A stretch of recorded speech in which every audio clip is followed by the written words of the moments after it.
On a rainy night, a black sedan was parked on the roadside. Raindrops pattered against the car. Inside, a woman in a red dress was leaning against a man. The ambiguous atmosphere between them grew more intense in the cramped car. The man grabbed the woman's wrist, placed it on his chest, and playfully asked if she wanted to have some fun. The woman, with a flushed face and hazy eyes, told him she just wanted to have some fun. Hearing this, the man chuckled. Since she was the one who suggested having fun with him, she couldn't hold him accountable afterward. As soon as he finished speaking, the two kissed. After the car shook violently for a while, the woman straightened her clothes, opened the car door, and prepared to leave. The man watched her back and asked teasingly if she had drunk something she shouldn't have at today's celebration party. The woman didn't answer his question, only thanking him for his help. Seeing this, the man teased her, asking if a verbal thank you was all he got for helping her. The woman turned, closed the car door, and promised to treat him to a meal when she had time. The man's name was Song Zhaoli, powerful and influential. After the woman left, Song Zhaoli's childhood friend, Liao Bei, came over and teased him. Even a car this heavy can be shaken. Your charm is astounding. Song Zhaoli ignored Liao Bei's teasing. Liao Bei wasn't annoyed. He opened the car door, got in, and told Song Zhaoli that the woman just now was named Ji Xian. She's the newly poached project manager for Wanxin Group, and she has a boyfriend with the surname Xiao. As for his full name, Liao Bei couldn't remember. Listening to Liao Bei, Song Zhaoli slowly lit a cigarette, nonchalantly telling him that he didn't know this person, Ji Xian, and had never even heard of her. Hearing this, Liao Bei chuckled. He didn't believe Song Zhaoli's nonsense for a second. Song Zhaoli wasn't annoyed, just smiled enigmatically. After returning home, Ji Xian felt dizzy and muddle-headed. She never expected those old geezers at the company, afraid she'd get in their way, would resort to such a dirty trick as drugging her drink. Luckily, she ran into Song Zhaoli this time. But on second thought, running into Song Zhaoli wasn't much better. Ji Xian recalled the celebration party, where a group of men were jeering, trying to get her to drink cross-cupped wine with Song Zhaoli. Even her boyfriend, who should now be considered her ex-boyfriend, Xiao Jing, was joining in. Those people were pushing Ji Xian to drink with Song Zhaoli. Ji Xian wanted to refuse, but unexpectedly, Song Zhaoli came up to her and told her it was just a drink so she could relax. After all, he wasn't a lecher. Suddenly, her phone rang, interrupting Ji Xian's memories. The caller ID showed it was Ji Xian's mother. Ji Xian answered the phone while lying in bed. Her mother's voice came from the other end, asking if Ji Xian was home yet. Ji Xian told her mother she was home safe and already in bed. Hearing this, her mother felt much more at ease. Ever since Ji Xian told her yesterday that she was going to the celebration party, Ji Xian's mother had been worried. She was afraid that Ji Xian, being alone at the party, would be forced to drink. It would be troublesome if she got drunk. Her mother was so worried she couldn't sleep. Now that she knew Ji Xian was home safe, she was relieved. Then, her mother reminded Ji Xian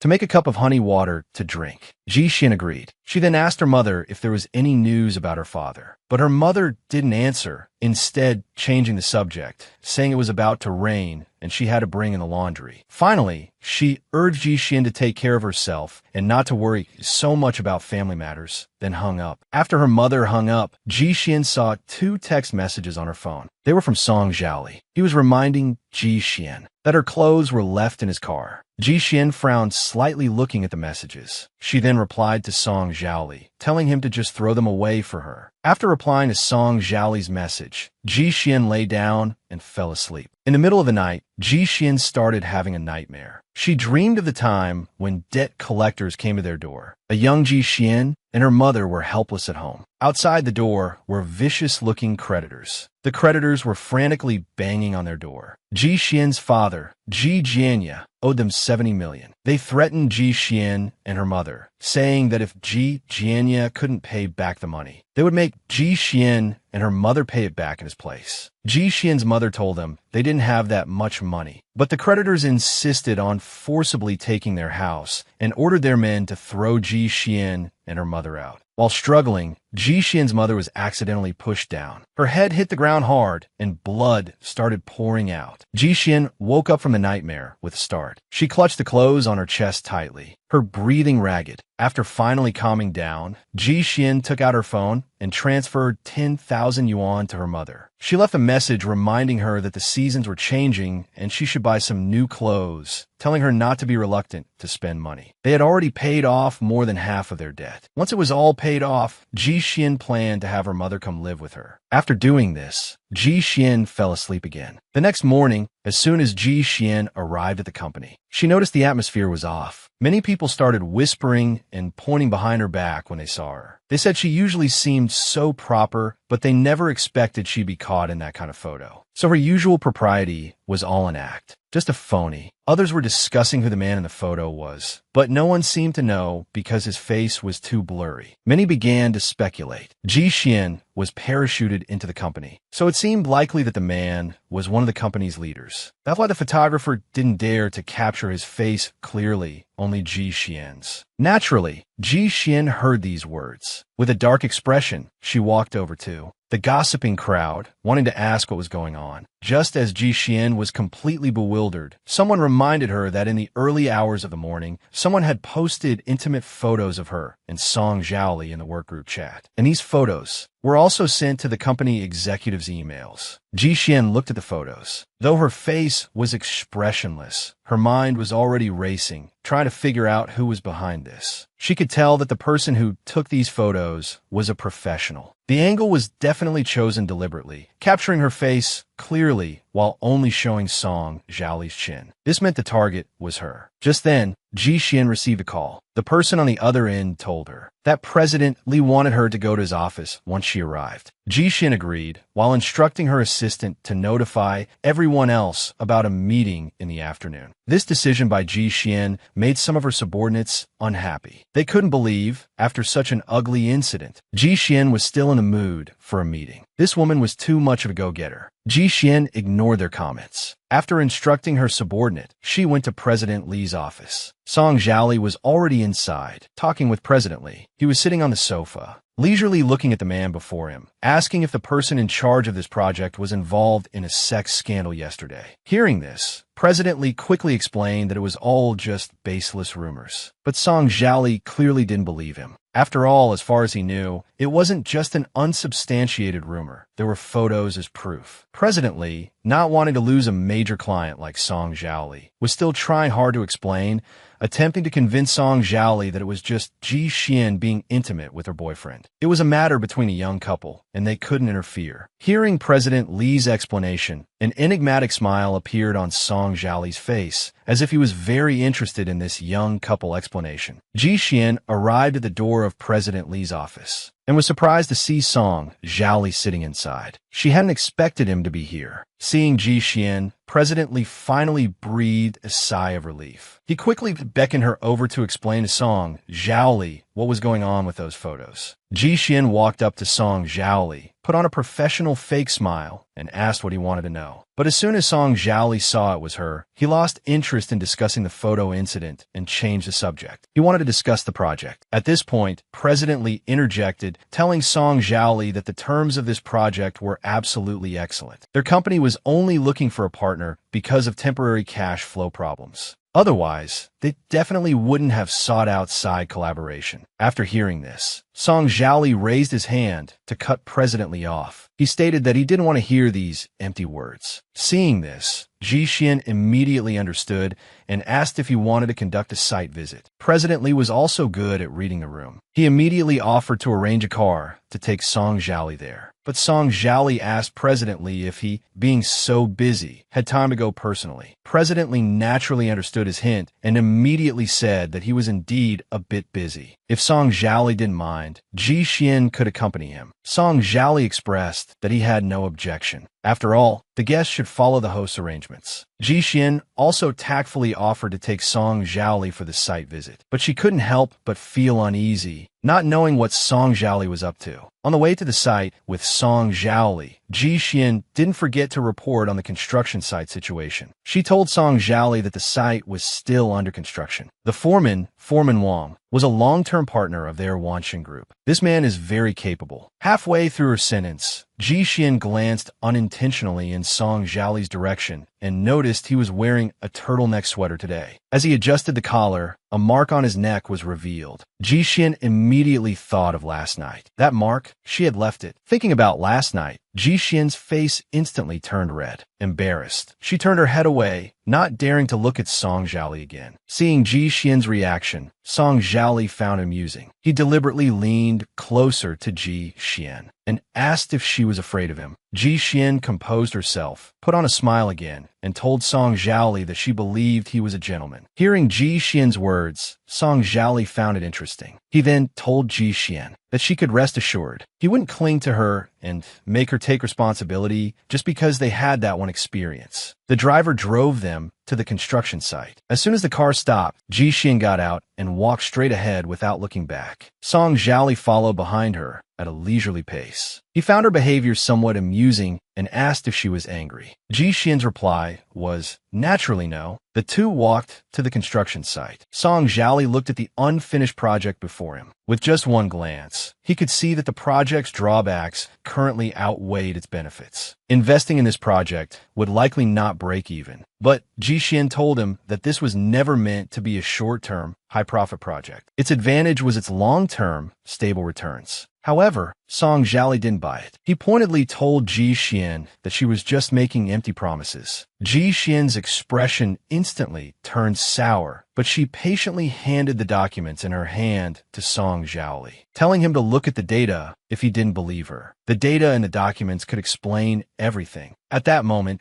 the site supervisor, Wang Chung, suddenly spotted Ji Xian. He was a bit surprised and immediately ran towards her, asking as he walked why she had time to come over. Ji Xian explained that she was showing a client around. Hearing this, Wang Chung had someone bring 2 hard hats for them. The construction site was dangerous, so it was better to wear one. Ji Xian took a hard hat and skillfully put it on. She handed the other hard hat to Song Zhaoli, but he told her he didn't know how to wear it and wanted her to help him. Ji Xian naturally didn't refuse. She took the hard hat to help Song Zhaoli put it on. Song Zhaoli was much taller than Ji Xian, so it was a bit difficult for her to put the hat on him. She had to stand on her tiptoes to help him. At that moment, Song Zhaoli's hand rested on Ji Xian's waist. After putting the hat on for Song Zhaoli, Ji Xian unceremoniously slapped away the hand he had placed on her waist. Song Zhaoli wasn't annoyed, smiling gently. He even thanked Ji Xian. The supervisor, Wang Chung, who was standing aside, saw this and had a look of sudden realization, as if he had discovered something extraordinary. Clearly, he had misunderstood the relationship between Song Zhaoli and Ji Xian. Ji Xian continued to lead Song Zhaoli deeper into the construction site, explaining the project's advantages. It was nestled by mountains and water, making it very suitable for a nursing home. Just then, Ji Xian received a text message on her phone. It was from her ex-boyfriend, Xiao Jing. He told Ji Xian that her boss had just called him. He had told the boss that he was the man in the photos. Song Zhaoli, standing behind Ji Xian, saw the message and let out a derisive laugh. He mocked him for being so magnanimous. Ji Xian ignored him and sent a message to Xiao Jing, telling him they had already broken up. But Xiao Jing didn't seem to think so. He thought Ji Xian was just throwing a tantrum and told her that their wedding would still proceed as planned. He wouldn't ask who the man in the photo was, and he hoped Ji Xian could forget their unpleasantness and not worry the elders. Reading these words, Ji Xian felt disgusted. After replying to Xiao Jing, Song Zhaoli had already walked ahead with Wang Chung. The two were chatting happily. Wang Chung seemed surprised that Song Zhaoli knew about construction work. Song Zhaoli told him that he had worked as a laborer on a construction site before. Hearing this, Ji Xian couldn't help but curse inwardly. He'd worked as a laborer, but claimed he didn't know how to wear a hard hat. It was obvious he had been playing her. After returning from his site, Ji Xian was harshly scolded by President Li. The reason, of course, was the photos. President Li told Ji Xian that her affair had severely damaged the company's reputation. He decided to dock all of Ji Xian's bonus for the month and ordered her to write a self-criticism report and email it to him. After leaving President Li's office, Ji Xian received a call from an unknown number. When she answered, it was Xiao Jing's voice. She had blocked him before, so he had no choice but to call her from a different number. Hearing Xiao Jing's voice, Ji Xian was impatient. She told him she would hang up if there was nothing important and that there was no need to call again. Hearing this, Xiao Jing quickly stopped her, saying he had something he needed her help with. Ji Xian wanted to refuse, but Xiao Jing said that he wouldn't bother her again after this. He would also tell her mother that the wedding was canceled because he was going abroad. This way, they could both save face. Not wanting to worry her mother, Ji Xian agreed. Xiao Jing wanted to invite Ji Xian to attend a dinner with him. He claimed it was to be her shield, but in reality, he was using her as a shield to cover up his own scandals. After asking for the address, she hung up. Meanwhile, on Song Zhaoli's side, he asked his assistant if he had any engagements that evening. The assistant told him it was a dinner with Rongxing Group, which he had previously instructed to cancel. Hearing this, Song Zhaoli told Xiao Ling to inform them to set it for 8 o'clock and he would be there on time. At 8 p.m., the Rongxing Group dinner officially began. Song Zhaoli's car stopped at the entrance of the banquet hall. He and Ji Xian walked into the hall at the same time. Coming to greet them was President Wang of Rongxing Group. President Wang was surprised to see the two of them arrive together. He hadn't expected Ji Xian to know Song Zhaoli, and they seemed to be on good terms. President Wang hurried forward to welcome them and led them inside. Xiao Jing was also by Ji Xian's side at this time. He had no idea that Ji Xian knew Song Zhaoli. When he pressed her, Ji Xian gave him a cold look and just told him to mind his own business. President Wang led them to the dining table. He intentionally had Ji Xian sit next to Song Zhaoli and jokingly told her to help take care of him. Ji Xian naturally agreed readily, saying she would do her best to make Song Zhaoli feel at home. Song Zhaoli looked at the smile on Ji Xian's face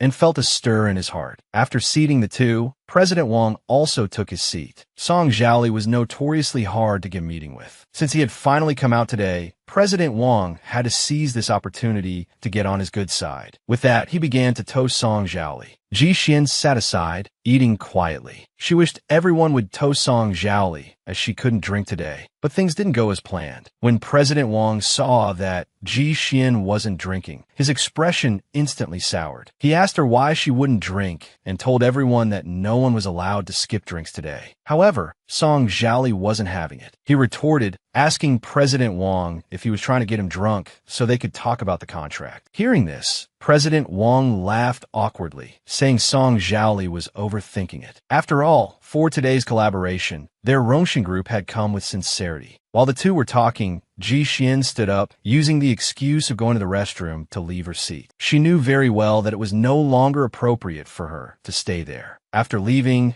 Ji Xian didn't go to the restroom, but went to the rooftop for some fresh air. She stood on the rooftop, planning to rest for a bit before going back in. She also took the opportunity to reply to her friend Wu Shu's messages. Her phone had been buzzing nonstop since earlier. They were all messages from Wu Shu, asking what was going on with her and Xiao Jing, and if Xiao Jing had cheated on her. As soon as Ji Xian finished replying to Wu Shu, she suddenly heard, from a room just a wall away, the indescribable sounds of Xiao Jing and a woman. Ji Xian felt helpless and could only leave the rooftop. She didn't expect to find no peace, no matter where she hid. As she opened the door to go back early, she saw Song Zhaoli standing at the entrance. Song Zhaoli didn't seem surprised to see Ji Xian. At that moment, the sounds of Xiao Jing and the woman were still echoing in their ears. The woman over there was asking Xiao Jing why Ji Xian was here today when he had already broken up with her. Before they could hear Xiao Jing's reply, Song Zhaoli started teasing Ji Xian. He said he didn't realize she had such a unique hobby. Hearing this, Ji Xian was speechless. She told Song Zhaoli that whatever hobby he was thinking of, she didn't have it. Just then, Ji Xian heard what sounded like the voices of other people from the dinner party nearby. It seemed they were looking for someone, as everyone had left the table. When Ji Xian heard President Wang's voice, her first instinct was that he couldn't find her in Song Zhaoli. She reached out, grabbed Song Zhaoli's arm, and tried to pull him into hiding. But unexpectedly, Song Zhaoli used emotion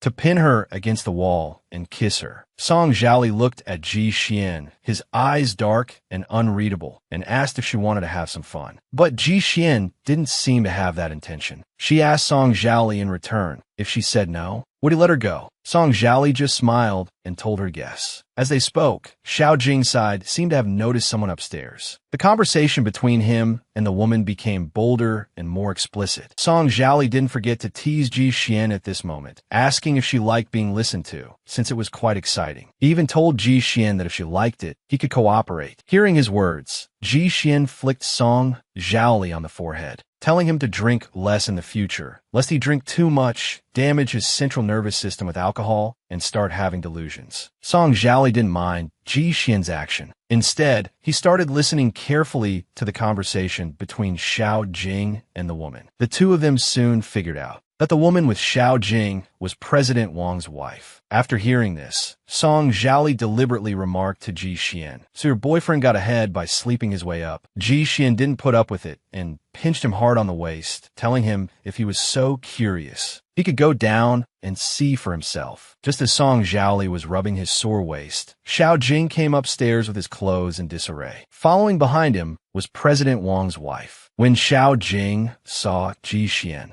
his first reaction was to explain. Seeing Xiao Jing approach, Ji Xian quickly stepped back to avoid him and warned him not to touch her. Seeing this, Mrs. Wang was immediately displeased. She questioned Xiao Jing, asking why he was explaining things to Ji Xian when he didn't love her anymore. Xiao Jing ignored Mrs. Wang. When he saw Song Jiali, Xiao Jing's face turned extremely ugly. He hadn't expected Song Jiali to be here too and didn't know when he had arrived. Song Jiali, however, was calm. He directly told Xiao Jing that he had been there from the beginning. Song Jiali lit a cigarette and smoked it slowly, seemingly waiting for Xiao Jing and the others to explain. Mrs. Wang also saw Song Jiali and panicked. She quickly joined Xiao Jing in explaining, telling him it was a misunderstanding. At this moment, Ji Xian had no mood to listen to their excuses. She turned and left. Before leaving, she didn't forget to tell Mrs. Wang that President Wang had just been looking for her. Seeing Ji Xian leave, Song Jiali quickly followed. Ji Xian walked out of the hotel entrance. Song Jiali's driver, Chiu Ling, was already waiting outside. He told Ji Xian that it was already very late and hard to get a taxi, and that Song Jiali had asked him to drive her home. Ji Xian didn't refuse and got in the car with Song Jiali. After arriving home, just as Ji Xian was about to get out of the car, Song Jiali grabbed her. Ji Xian looked at Song Jiali and asked if there was anything else. Song Jiali glanced at Ji Xian, released the hand holding her wrist, and told her it was nothing, that she should go back and get some rest. Seeing this, Ji Xian didn't ask any more questions and got out of the car. Back home, Ji Xian lay in bed video calling Wu Shu. Wu Shu had also seen the photos and gossipingly asked Ji Xian who the man was and if he was handsome. Ji Xian nonchalantly told him that the man was Song Jiali. Hearing this name, Wu Shu was instantly shocked. His reaction was so big it startled Ji Xian. Wu Shu mysteriously told Ji Xian to stay far away from this Song Jiali. Because Ji Xian wasn't from Qingcheng, she didn't know that a few years ago, there was a major kidnapping case in Qingcheng. The kidnappers abducted all 4 heirs of the Song family. After the 4 returned,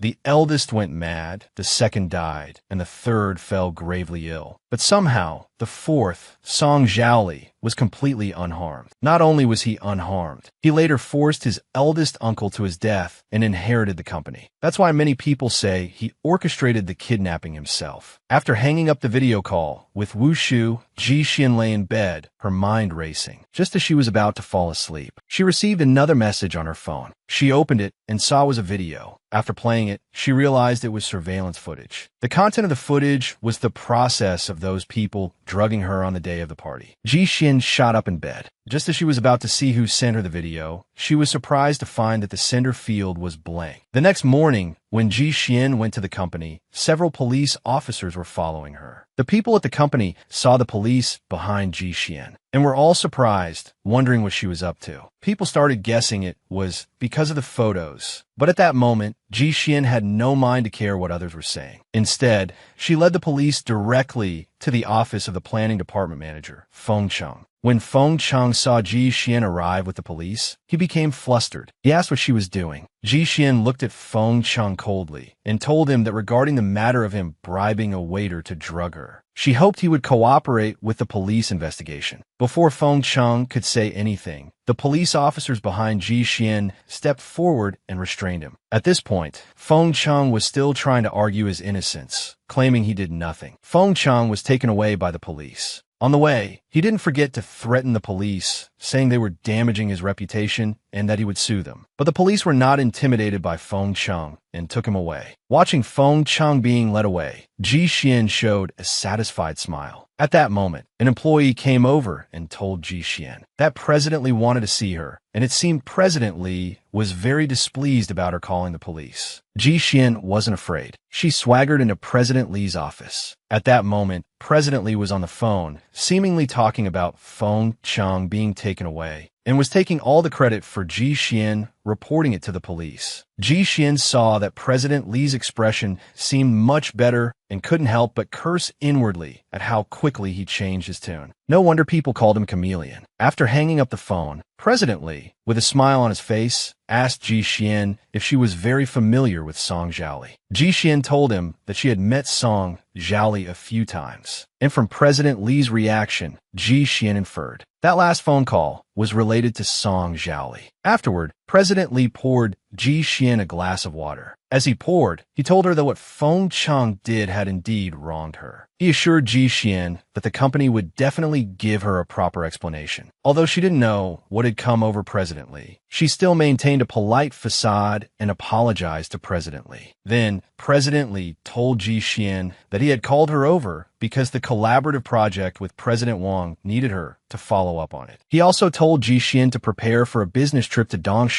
for a period of time. Ji Xian agreed and began to think. That last phone call was most likely from President Wang. But what did this have to do with Song Zhaoli? Ji Xian thought about it for a while, but couldn't figure it out, so she decided to stop thinking about it. Upon arriving in Dongshi, Ji Xian, not surprisingly, ran into Song Zhaoli again, and she learned from others that Song Zhaoli was the main investor in this project. Song Zhaoli looked at the document in his hand and asked Ji Xian if there was a problem. Ji Xian pouted and told him no. At this moment, the woman sitting next to Ji Xian began to introduce herself. She was Feng Hui, the person in charge of Rongxing's project this time. Hearing Feng Hui's words, Song Zhaoli seemed a bit displeased. He frowned. With a slap, he threw the document onto the table. Seeing this, Feng Hui quickly stood up and asked him for his suggestions. But Song Zhaoli retorted that he was the investor, yet she was asking him for suggestions. He wanted to see a feasible plan by this time tomorrow. After Song Zhaoli left, Feng Hui looked at Ji Xian with a hint of apology. It seemed she would have to stay a few more days. Ji Xian didn't mind, though. After all, she was on a business trip at public expense, and it wasn't her own money she was spending. Back at the hotel, as Ji Xian was swiping her card to enter her room, she happened to see Song Zhaoli on the phone. The person on the other end of the line was confessing their love to him, but Song Zhaoli arrogantly told the person that he didn't like women. Upon seeing Ji Xian, Song Zhaoli stopped in his tracks. Hanging up the phone, Song Zhaoli started chatting with Ji Xian. He pretended he had just found out that Ji Xian was staying on the same floor, while Ji Xian just responded with polite platitudes. After the pleasantries, she prepared to enter her room. Seeing that Ji Xian was about to leave, Song Zhaoli grabbed her arm, reminding Ji Xian that she still owed him a meal. But Ji Xian had only been making a polite offer at the time. She didn't expect Song Zhaoli to actually take it seriously, but she didn't want to have a meal with Song Zhaoli, so she started looking for an excuse. She said she was afraid of the restaurant being crowded with prying eyes, which would be bad for Song Zhaoli's reputation. If Song Zhaoli didn't mind, she could order takeout. Hearing this, Song Zhaoli naturally didn't mind. He just wanted to know if they would be going to his room, or to Ji Xian's room.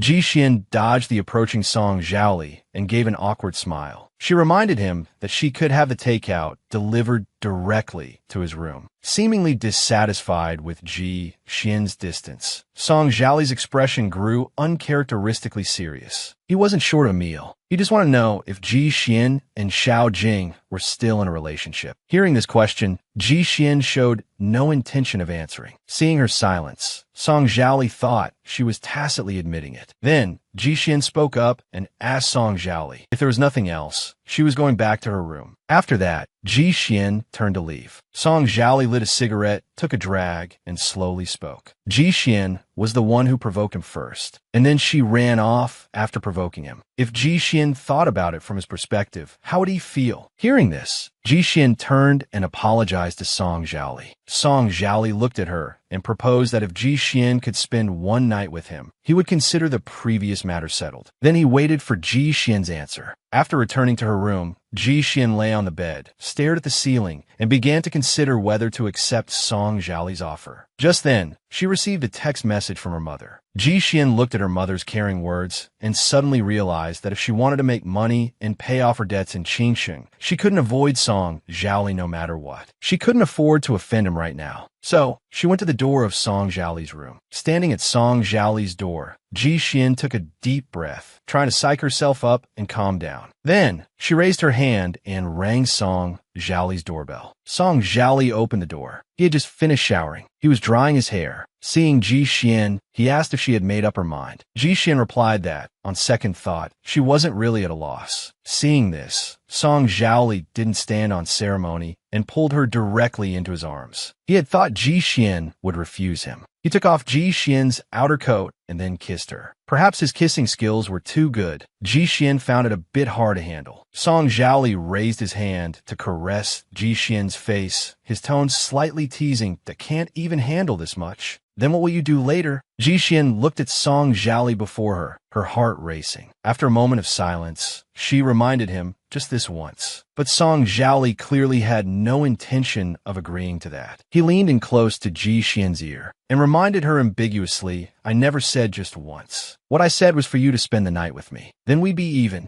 After they were intimate, Ji Xian fell asleep. Song Jiali picked up his phone. A message from Liao Bei had popped up. He had finally remembered Ji Xian's identity. Ji Xian was the university student Song Jiali had sponsored 5 years ago. Liao Bei also teased Song Jiali, saying he didn't expect him to be playing the long game of grooming her. Song Jiali only replied with one sentence, telling Liao Bei to watch his mouth. Liao Bei was carefree and replied instantly, telling Song Jiali not to worry. His lips were sealed. However, Liao Bei then added another sentence, telling Song Jiali that being the other man never ends well. After that, Song Jiali didn't reply again. The next day, when Ji Xian woke up in bed, Song Jiali was no longer beside her. Ji Xian got out of bed and started looking for her clothes. She picked up a shirt from the floor and casually put it on. Then she was about to open the door to go out and find her clothes. But as soon as she opened it, she saw Song Jiali discussing cooperation matters with the senior leaders of Rongsheng Group. As Ji Xian opened the door from inside the room, everyone's eyes focused on her. Seeing this, Ji Xian slammed the door shut with a bang and retreated. Song Jiali, however, looked nonchalant. He told the people from Rongsheng Group that he was giving them 1 week to submit a new proposal to him. The group quickly agreed and picked up their proposal. Before leaving, they didn't forget to tell Song Jiali that none of them were gossips and that he could rest assured. This was clearly alluding to the matter with Ji Xian. Meanwhile, Ji Xian was hiding in the room. She knew very well that the people meeting with Song Jiali just now were all from Rome, Sheng, and they were all Xiao Jing's superiors. Looking at it this way, she was in trouble. At that moment, she received a message on her phone from Song Jiali. He told her that it was all a complete accident and assured her that he would handle it. After the meeting, Fang Hui caught up with Ji Xian and asked with a curious look what her relationship with Song Jiali was. Song Jiali hadn't attended the meetings for several days. Ji Xian, however, just gave a faint smile. She told Fang Hui that she and Song Jiali really weren't close. But obviously, Fang Hui didn't believe Ji Xian's story at all. After all, she had heard about the incident where Ji Xian came out of Song Jiali's room. Ji Xian was a smart person. Seeing that Fang Hui already knew about it, she dropped her fake smile. She told Fang Hui with a serious expression that she knew what she had heard. That incident did happen, but it was just an accident. Then she bid Fang Hui farewell. Of course, Fang Hui wouldn't believe such a lame excuse. She watched Ji Xian's departing figure, her eyes filled with disdain. In her opinion, if it weren't for Song Jiali backing her, who did Ji Xian think she was to be so arrogant? Without Song Jiali, she was nothing. After getting into the elevator, Ji Xian messaged her good friend Wu Shu, asking if that Feng Hui was his neighbor. Wu Shu told Ji Xian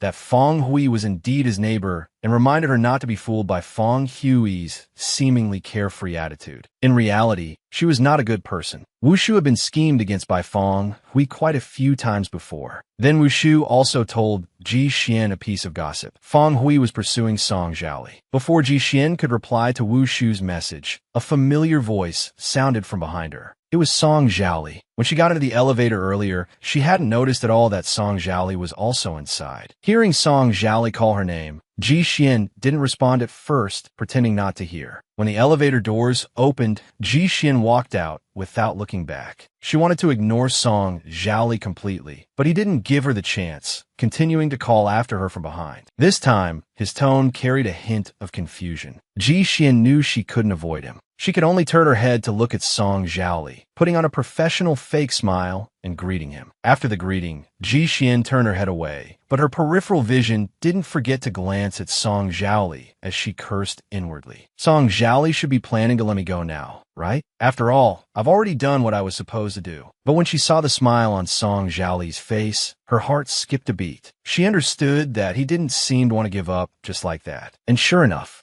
Song Zhaoli suddenly spoke up to remind her, be careful at the celebration banquet tomorrow night. Don't let another mess like last time happen. Song Zhaoli leaned in close to Ji Xian, whispering in her ear with practiced, ambiguous movements. Ji Xian didn't dodge, just letting him lean in close to her. Maintaining this intimate posture, he reminded her, if something like that happens again, it'll be really hard to clear things up. Then, Song Zhaoli straightened up and left, leaving Ji Xian standing there, staring at his back in a daze. After the celebration banquet the next day, Ji Xian and Feng Hui were on their way back to the hotel. Because Song Zhaoli hadn't appeared at the banquet, Feng Hui was a little unhappy. She walked into the elevator side by side with Ji Xian. After asking which floor Feng Hui was on, Ji Xian pressed the button and took out her phone to check her messages. Feng Hui glanced at Ji Xian, seeming very displeased with her. Then she suddenly spoke, asking Ji Xian if she knew that Song Zhaoli had a fianca copyright.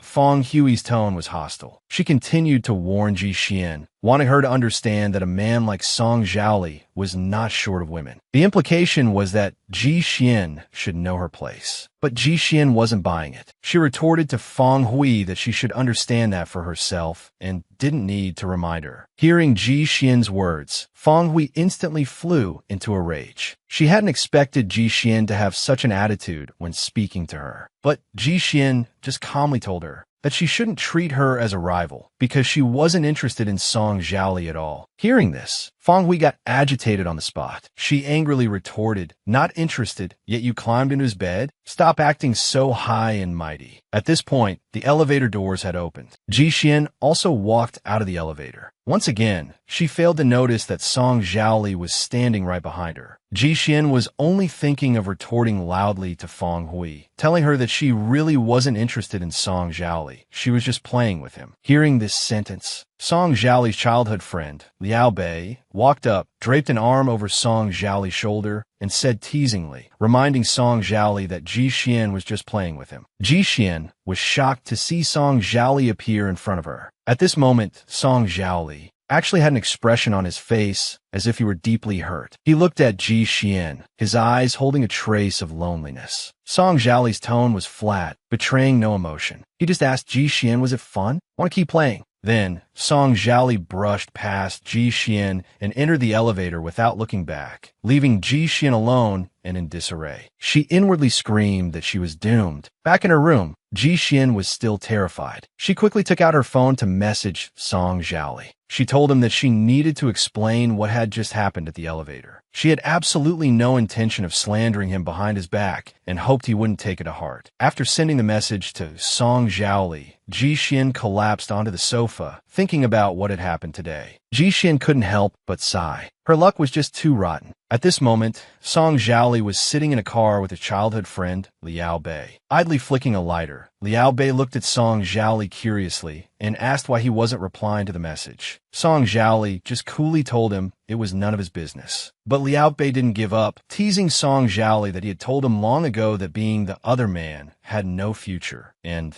now look, she was just playing with him. Hearing this, Song Jiali shot Liao Bei a look. He didn't think Ji Xian was the type of person who would allow her boyfriend to cheat on her. Liao Bei didn't disagree with this. After all, he had heard that 6 months ago, the boss of a publicly listed company wanted to keep Ji Xian as a mistress, but Ji Xian ended up cracking his head open. Song Jiali wasn't surprised by this. A girl like Ji Xian, who was so desperate for money yet never bowed down for it, how could she possibly allow her own boyfriend to cheat? Although he said that, Song Jiali was still wondering in his heart what the real situation was between Ji Xian and Xiao Jing, the IS at a partnership. What can Xiao Jing give her? Liao Bei suddenly spoke again, interrupting Song Jiali's thoughts. He asked Song Jiali, "Does Ji Xian know that you're the one who sponsored her?" Song Jiali didn't say directly, just evasively told Liao Bei to guess. Liao Bei didn't hold back and stated his guess directly. He could tell that Ji Xian, 9 times out of 10, didn't know. If she did know, given her personality, she wouldn't have that kind of attitude towards Song Jiali. Song Jiali didn't respond, just took out his cigarette case, put a cigarette in his mouth, and started smoking. Early the next morning, Ji Xian rushed to the airport. The contract signing went smoothly. Feng Hui was no longer in the mood to cause trouble for her. Moreover, she heard from the Rongxing people that Feng Hui had been demoted. This made Ji Xian feel a bit smug and put her in a good mood. As soon as Ji Xian got off the plane, she kept staring at her phone. Song Jiali still hadn't replied to the message she sent him last night, which made her a little anxious. Then, Ji Xian saw her friend Wu Shu, dressed all in black and wearing a pair of black sunglasses, waving at her. Seeing Wu Shu's outfit, Ji Xian couldn't help but tease him, asking if he was here to pick her up or to attend her funeral. Wu Shu went along with it, telling her it was more or less the same. On the way back with Wu Shu was very gossipy, persistently asking Ji Xian if she had run into Song Jiali again in Dongshi. Ji Xian was a bit helpless, telling Wu Shu that he was the client, so it was impossible not to meet him. But Wu Shu clearly didn't believe her, feeling that Ji Xian wasn't telling the whole story. Once they got in the car, Wu Shu got straight to the point, asking Ji Xian if she had slept with Song Jiali again. Before Ji Xian could answer, Wu Shu continued on his own, saying that she hadn't listened to his words at all. "Aren't you afraid that Song Jiali will do something bad to you?" Listening to Wu Shu, Ji Xian felt helpless and could only explain. At the banquet before, she was drugged by a colleague, and she was the one who forced herself on Song Jiali. On this business trip, Song Jiali asked her to pay him back, so now they were even. It was quite fair, but Wu Shu disagreed. He felt that since Ji Xian was drugged, she was also a victim. This way of handling it was just too bizarre, but broad-minded, and generous Ji Xian said that it was all in the past, and there was no need to bring it up again. Wu Shu was still a little worried. He didn't think Song Jiali would let Ji Xian off so easily. Ji Xian thought so too. Then, Wu Shu threw out a guess. Could it be that Song Jiali has fallen for you? But Ji Xian didn't take it seriously, just thinking Wu Shu was telling a bad joke. After getting out of the car, Ji Xian received a call from her mother. Her mother asked on the phone why she wasn't back yet. Xiao Jing and his mother had already arrived. They had previously arranged for both families to meet today. Ji Xian told her mother she would be home in an hour. Then Wu Shu also got out of the car and told Ji Xian that he had heard Xiao Jing was involved with their President Wang's wife. He asked Ji Xian if it was true, but Ji Xian didn't answer, only telling Wu Shu that she couldn't have lunch with him. She had to go back to Yinqing because Xiao Jing had brought his mother to her house to pressure her into marriage. After getting in the car, Ji Xian called Xiao Jing. She got straight to the point, telling him that whatever happened in a little while, he would have brought it on himself. An hour later, Ji Xian returned to Yinqing. As soon as she got home, before even entering the door, Ji Xian heard the voice of Xiao Jing's mother coming from inside. The woman's tone was extremely condescending, implying both overtly and covertly that for Ji Xian to marry Xiao Jing was a blessing her ancestors had earned, a fortune cultivated over several lifetimes. After all, in her eyes, her son was the most outstanding. Just then, Song Jiali's call came in. Ji Xian answered the phone. Song Jiali's voice came from the other end, asking if she was getting married. Before Ji Xian could answer, Song Jiali suddenly hung up. Ji Xian stared at the disconnected call, a bit stunned, thinking Song Jiali must have dialed the wrong number. At this moment, the door opened and Xiao Jing walked out of the room, all smiles. He had heard a noise outside and guessed that Ji Xian was back, so he came out to greet her. As Xiao Jing spoke, he reached out to take Ji Xian's bag, but she dodged him. Then, Ji Xian and Xiao Jing entered the house one after the other. As soon as Ji Xian saw her mother, she pushed Xiao Jing away. Her mother looked at Ji Xian and asked with concern why she was back so late. Ji Xian just made an excuse about having something to do at the company. Hearing her words, Xiao Jing's mother just sneered. Ji Xian was just a lowly department manager. How busy could she be? Could she be busier than Xiao Jing?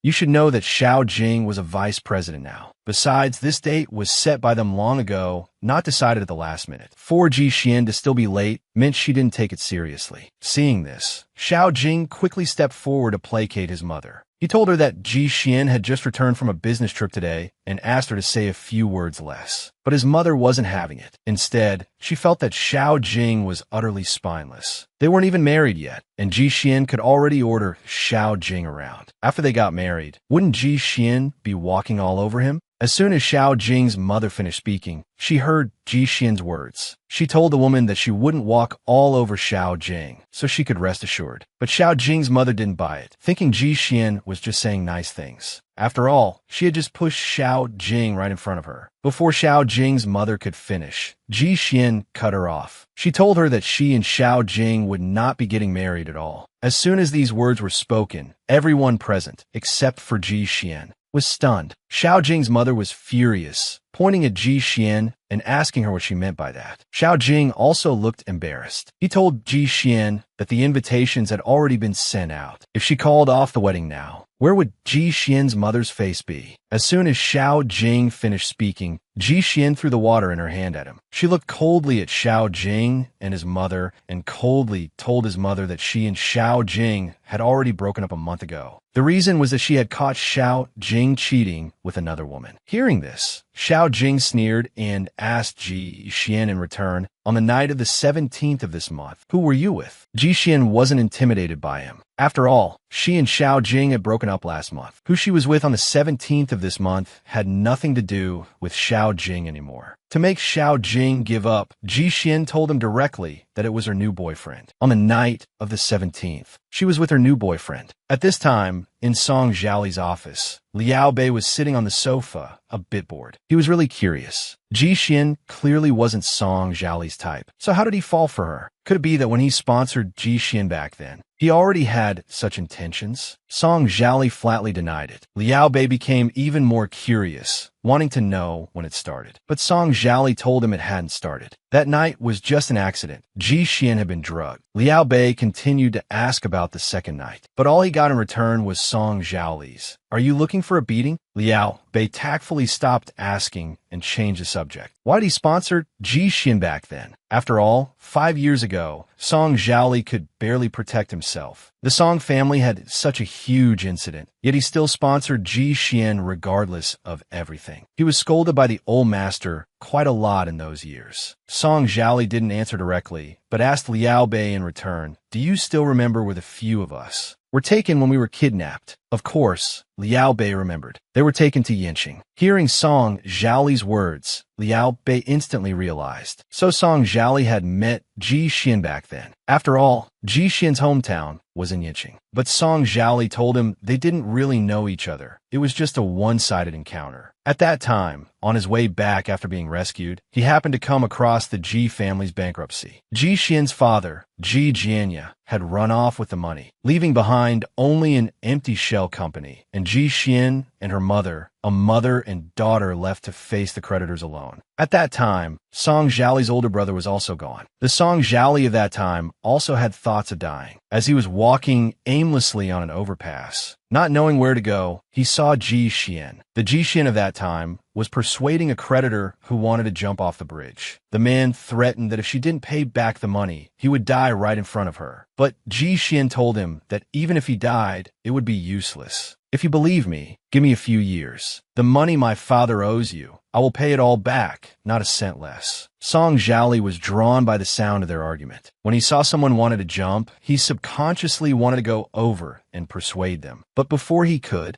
he suddenly realized that he himself had come to seek death. What right did he have to persuade others? Just as he was hesitating, a sentence from Ji Xian struck him like a clap of thunder in his mind, that if you die, then you really will have nothing left. After hearing the sentence, Song Zhaoli subconsciously looked at Ji Xian. The moment he saw her, he suddenly felt something stir in his blood. And then his whole being came back to life. The way Ji Xian looked back then was deeply engraved in Song Zhaoli's mind. He could never forget it. Later, he saw Ji Xian many more times. Ji Xian was indeed living with all her might. In Song Zhaoli's eyes, the Ji Xian of that time was like a tenacious, gesang flower on the edge of cliff. And he, at that time, was like mud that couldn't be plastered on a wall. But Ji Xian, who should have fallen even deeper into the dust than him, never to climb back up, was constantly struggling to pull herself out of the mire. It was precisely this Ji Xian that made Song Zhaoli also slowly start to climb out of the mire. Ji Xian's tenacity saved herself and also unknowingly saved Song Zhaoli. After listening to Song Zhaoli's recollection, Liao Bei cleared his throat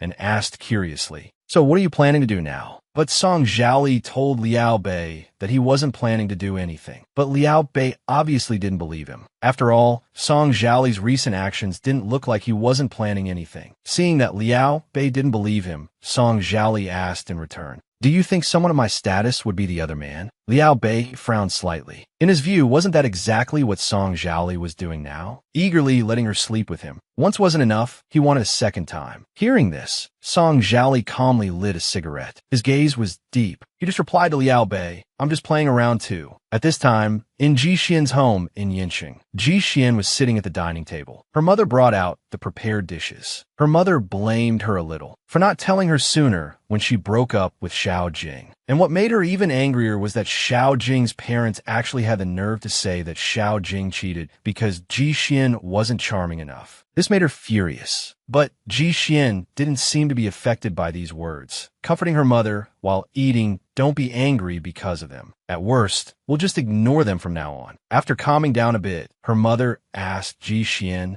about the new boyfriend she mentioned to Xiao Jing. Was it true or false? Because Ji Xian didn't want her mother to worry. She could only bite the bullet and admit it was true. Hearing this, her mother was overjoyed and quickly asked about his character. Ji Xian was evasive and started making things up. Faced with her mother's barrage of questions, Ji Xian gradually found it hard to keep up. She could only force a smile. After all, the boyfriend thing was just something she made up to deceive Xiao Jing. In reality, this person didn't exist at all. But her mother was relentless, insisting that Ji Xian bring her boyfriend home for her to see and even set the date for next weekend. Hearing this, Ji Xian immediately felt things were not good. She hadn't expected her mother to be so serious about it. The next day, when Ji Xian was about to leave, her mother didn't forget to remind her she must bring her boyfriend home next weekend. Ji Xian waved her hand dismissively. Next time for sure. After watching Ji Xian get into the car, the phone of Ji Xian's mother, Zhao Lin, suddenly rang. She answered the call. The person on the other end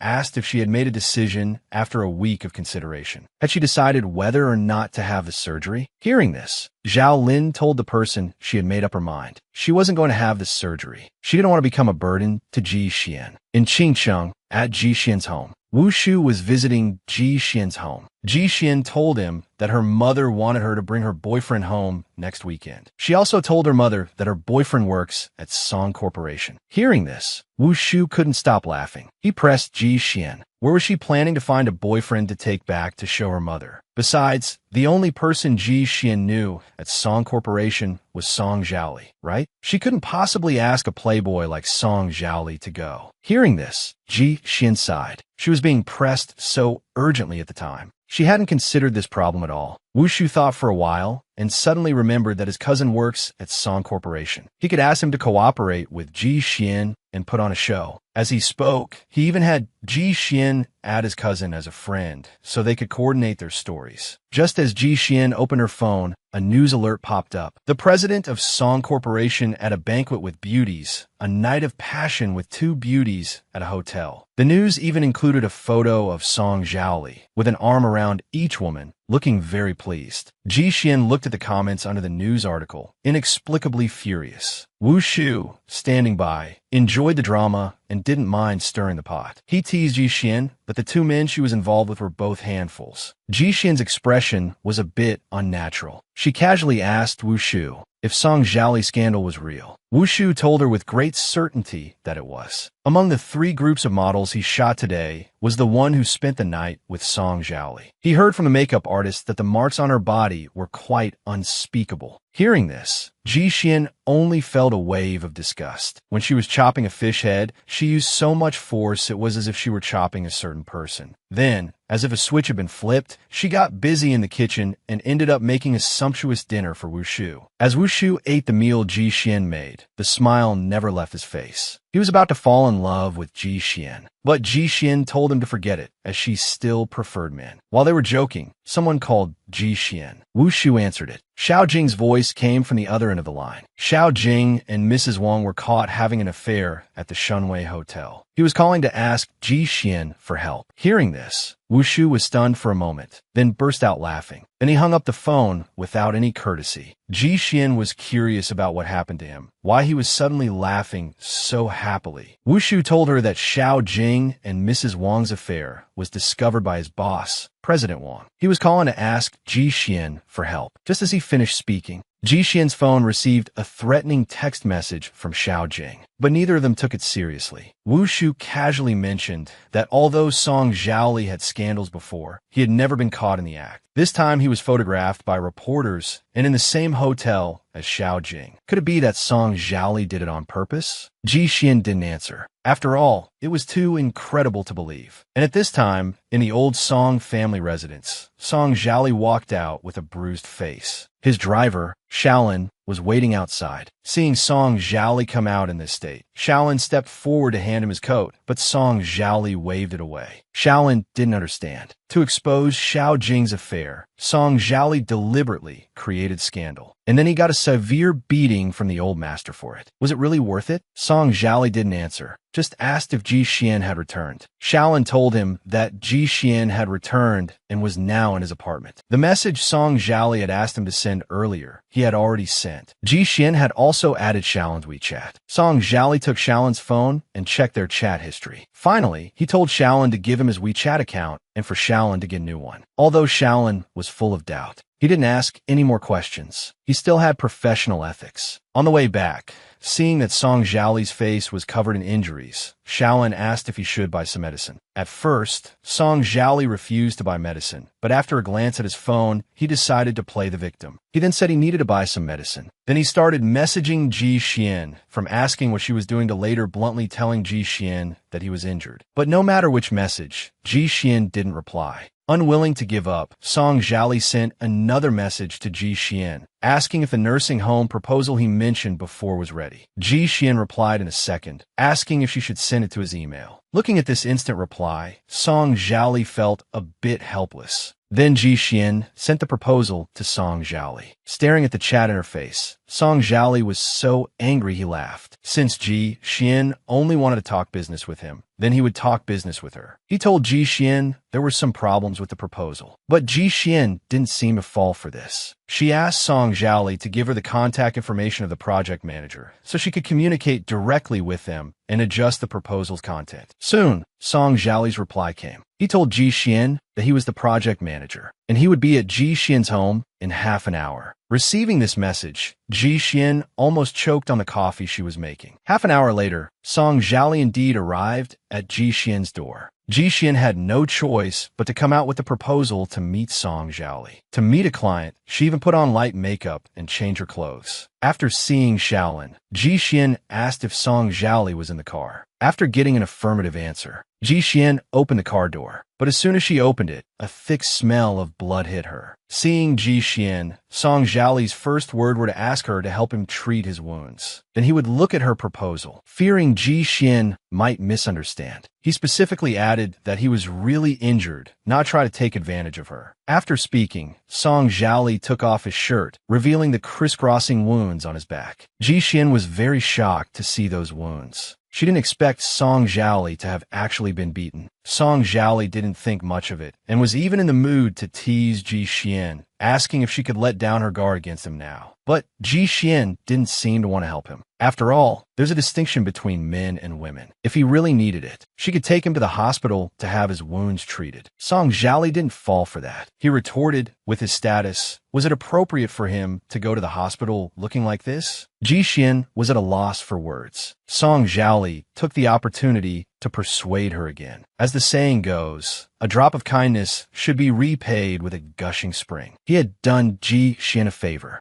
Ji Xian didn't understand what he meant. It wasn't until Song Zhali showed her the message he sent on his phone that Ji Xian understood. The mysterious person who sent her the video of the person drugging her at the same time was Song Zhali. And Xiao Jing being caught red-handed by President Wang was also because of Song Zhali. After hearing all this, Ji Xian had no reason to refuse anymore. She could only tell Song Zhali to take off his clothes so she could treat his wounds. Song Zhali was a bit surprised by her reaction, not expecting Ji Xian to trust him so easily without asking more questions. To this, Ji Xian's reply was that it wasn't necessary. Then, Song Zhali suggested that the space in the car was too small. It was inconvenient to treat the wounds. Besides, his car was parked at her doorstep. The two of them in the car could easily be misunderstood. It would be better to go to Ji Xian's home. But Ji Xian didn't fall for this. With a cold laugh, she asked what he was really up to. Hearing this, Song Zhali continued to play dumb. But Ji Xian asked again bluntly. She asked if he was still interested in her. Song Zhali didn't deny it. But Ji Xian said he wasn't short of women, and she wasn't the type who could afford to play games. With Song Zhali treating her like this, wasn't he afraid she'd latch onto him? But Song Zhali didn't back down. Instead, he wanted to give it a try with Ji Xian. Hearing this, Ji Xian decided to go all in. She asked Song Zhali if he wanted to get married. Song Zhali seemed not to have expected Ji Xian to be so direct. His face instantly turned bright red. Ji Xian ignored his reaction and told him on her own that she was very short on money right now. She had only had one boyfriend, and he cheated on her. Therefore, she was not in a mood to play ambiguous games with other men, so she would only date for marriage. But these words sounded different in Song Zhali's ears. In his view, Ji Xian was hurt by Xiao Jing, so she wanted to use him to heal her emotional wounds. In short, Song Zhali thought he was being used as a rebound by Ji Xian. Thus, he blurted out that he wouldn't be a rebound. Ji Xian wasn't annoyed. She just calmly asked if he still wanted to look at the proposal. While looking at the proposal, Song Zhali couldn't help but ask Ji Xian if she liked Xiao Jing that much. But Ji Xian didn't answer him directly. It was her private matter. She had no obligation to answer. But Song Zhali seemed to have misunderstood again. After reading the proposal, Song Zhali told Ji Xian she could come to Song Corporation to sign the contract tomorrow. Hearing this, Ji Xian breathed a sigh of relief, took the proposal, got out of the car, said goodbye to Song Zhali, and left. On the way back, Song Zhali asked Shaolin if he had ever been in a relationship. After getting an affirmative answer,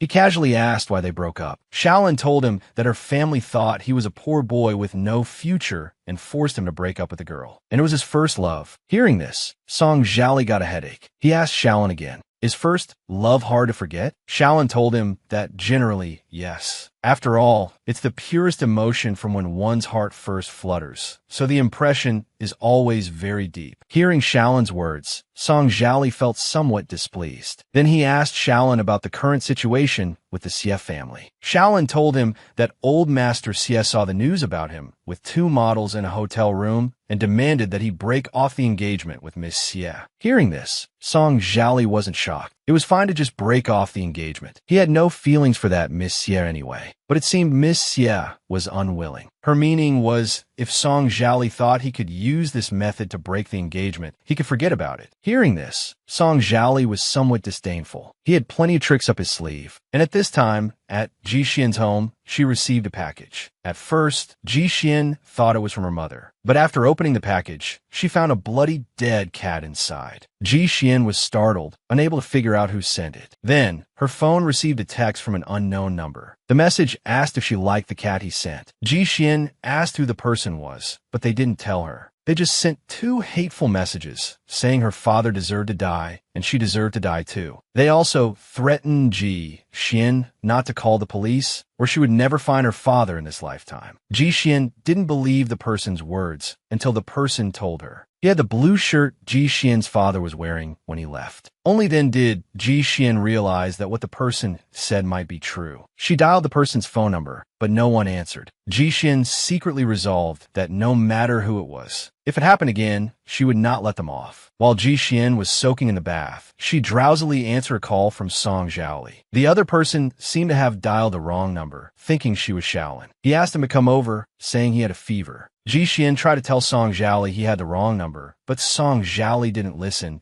just insisted that she buy some fever medicine and come over. Then he hung up the phone. Ji Xian wanted to call Shaolin and asked him to buy medicine for Song Zhaoli. But at this very moment, Shaolin's phone was unreachable. Helpless, Ji Xian felt that she and Song Zhaoli must have clashing horoscopes. But she couldn't just ignore it, so she took some fever medicine and went to Song Zhaoli's house. Ji Xian stood at the door and rang the bell for a long time. No one came to open the door. Ji Xian started to wonder if Song Zhaoli had already passed out. Just as Ji Xian was about to go back, her phone suddenly rang. It was Shaolin. Shaolin had fallen asleep. He missed Ji Xian's call. After waking up and seeing her missed call, he quickly called back. Ji Xian told Shaolin about Song Zhaoli's wrong number and that she was now at the gate of Song Zhaoli's villa, but there was no response after ringing the bell for a long time. Hearing this, Shaolin casually said that he could just give her the gate code so she could go straight in. Hearing this, Ji Xian was full of question marks. So he was using her as a nanny? After Shaolin gave Ji Xian the code, Ji Xian opened the door and entered Song Zhaoli's house. As soon as she entered the living room, Ji Xian heard the sound of coughing. She followed the sound to Song Zhaoli's room door. She raised her hand and knocked, but the only response from the room was Song Zhaoli's muffled cough. Ji Xian turned the doorknob and entered Song Zhaoli's room, placing the medicine she bought on his bedside table. Looking at Song Zhaoli lying in bed, completely dazed from the high fever, Ji Xian knew that it was because his wounds had gotten infected and inflamed. That's why he was burning up like this. Ji Xian reached out and placed her hand on Song Zhaoli's forehead to check his temperature. Looking at Song Zhaoli, who seemed incredibly well-behaved due to the high fever, Ji Xian muttered that when Song Zhaoli wasn't talking, he really resembled a little puppy. But she was also curious about who had beaten Song Zhaoli up like this. The dazed Song Zhaoli probably felt the coolness of Ji Xian's palm. He reached out and grabbed Ji Xian's hand on his forehead, asking for water in a hoarse voice. Hearing this, Ji Xian got up to get water for Song Zhaoli. Unexpectedly, Song Zhaoli pulled hard, yanking her onto the bed and pulling her into his arms. Ji Xian felt the world spin, and while her head was still reeling, Song Zhaoli suddenly leaned in, his tone carrying a hint of warning, asking if she thought he wouldn't dare. Before Ji Xian could ask what he wouldn't dare to do, she was pushed down and forcefully kissed by Song Zhaoli. Ji Xian tried to push him away, but she didn't succeed. Instead, it had a hint of playing hard to get. After kissing his fill, Song Zhaoli finally let her go. He told Ji Xian that he actually tried to avoid it that night, but it was Ji Xian who kept clinging to him. But what Ji Xian was thinking was that she really had no other choice that night. But at this moment, Song Zhaoli seemed to still be in a daze. He suddenly cursed, "Ungrateful wolf." While Ji Xian was stunned, Song Zhaoli mumbled again, "Raised him for so many years for nothing." After mumbling this sentence, Song Zhaoli collapsed on Ji Xian and fell into a deep sleep. It took a lot of effort for Ji Xian to settle Song Zhaoli properly on the bed. After settling him, Ji Xian got off the bed, thinking about what Song Zhaoli just said, "Raised him for so many years for nothing." She was a bit confused, not understanding what he meant. Looking at the sleeping Song Zhaoli before her, Ji Xian started to suspect that maybe he was just delirious from the fever and talking nonsense just now. After pouring the water, Ji Xian returned to Song Zhaoli's bedside. She tried to wake him up to take his medicine, but Song Zhaoli was still sound asleep, showing no signs of waking up. Helpless, Ji Xian could only prop him up and forcibly feed him medicine. Afterwards, Ji Xian messaged Shaolin. She told him that Song Zhaoli had taken the medicine. Her task was complete, and she was going home now. But the message Shaolin sent back made Ji Xian want to beat him up. Shaolin asked her to help take care of Song Zhaoli for one night, as he was temporarily tied up. And Song Zhaoli didn't have the habit of being cared for by maids, so he could only ask Ji Xian. Ji Xian was speechless when she saw this excuse. He doesn't have the habit of being cared for by maids, but he has the habit of being cared for by an outsider. The habits of the rich are truly niche. But Ji Xian didn't refuse outright. Looking at Song Zhaoli lying in bed, delirious with fever, she thought that since she was already here, it was just a small effort. Ji Xian lay on the sofa in Song Zhaoli's living room, tossing and turning, unable to sleep. So she picked up her phone and messaged her friend Wu Shu, asking what he was doing. Wu Shu replied almost instantly, telling Ji Xian that he was helping a colleague stake out her boyfriend. And the person he was staking out was none other than Song Zhaoli's childhood friend, Liao Bei. Seeing this message, Ji Xian sat up from the sofa. Staking someone out in the middle of the night was too unsafe, wasn't it? Wu Shu replied quickly, teasing Ji Xian, asking if she had been asked to work overtime by her client again. Ji Xian was a bit helpless. She told him the truth, that she was currently lying on the sofa in Song Zhaoli's living room. Seeing this, Wu Shu instantly got excited. He didn't expect his good friend to be so wild. Ji Xian knew he had misunderstood. She was instantly speechless. Seeing this, Wu Shu stopped joking with her. He told Ji Xian that his cousin he mentioned before was free on the weekend. He would arrange for them to meet first and coordinate their stories to avoid being exposed in front of Zhaolin. Ji Xian thought for a moment. She set the meeting time for the next evening, as she happened to be free. Then, Ji Xian put down her phone and fell asleep on the sofa. The next morning, Song Zhaoli's fever had mostly subsided. After washing up, he came to the living room and saw Ji Xian still fast asleep on the sofa. Then, Ji Xian's phone beeped. It was a text message notification. Song Zhaoli picked up her phone and took a look. It was a threatening text from a stranger, warning Ji Xian not to think she was safe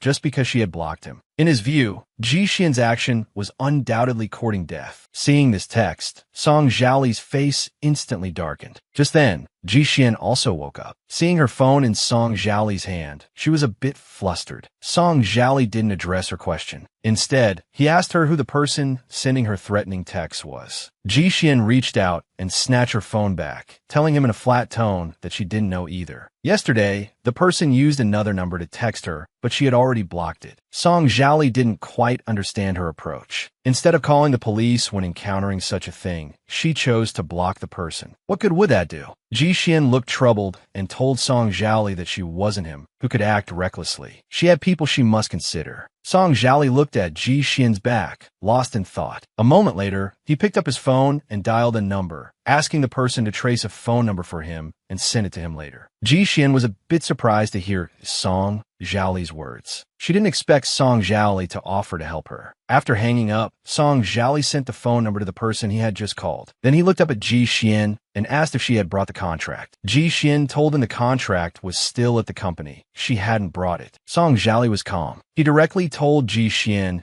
that she could take his car to Wansheng to get the contract first, and then go to Song Corporation to sign it. As he was speaking, Song Zhaoli suddenly turned to look at Ji Xian behind him. He asked her if he had done anything to her last night. Hearing Song Zhaoli's words, Ji Xian felt a bit guilty thinking about last night's events. But she didn't plan to tell him, so she flatly denied it. Hearing this, Song Zhaoli didn't press further, just let out a soft laugh. Then, Song Zhaoli led Ji Xian to the dining table. The table was already filled with a sumptuous meal. Ji Xian looked a bit surprised. Song Zhaoli told her it was to thank her for staying to help him last night, and he had specially had Zhao Yi prepare it. Zhao Yi stood aside, looking at Ji Xian with a loving smile. She casually said that Ji Xian looked even more beautiful than when she was in school. Hearing this, Song Zhaoli quickly interrupted Zhao Yi, telling her to go about her own business. Ji Xian, however, didn't notice. What was wrong with Zhao Yi's words? After they had eaten and drunk their fill, they went to the garage. Song Zhaoli, with practiced ease, opened the passenger door of Ji Xian's car. Ji Xian was a bit surprised to see this. Song Zhaoli teased her. Could it be that her expression was because the passenger seat is reserved for her boyfriend? Ji Xian told him she thought Song Zhaoli would sit in the back, as bosses usually sit in the back of the car. Just as Ji Xian finished speaking, Song Zhaoli received a call. After hanging up, Song Zhaoli's expression was a bit grave. Ji Xian couldn't help but be curious and asked if something had happened. Song Zhaoli looked at his phone screen and told Ji Xian in a calm tone that the person who sent her threatening texts His people had found him.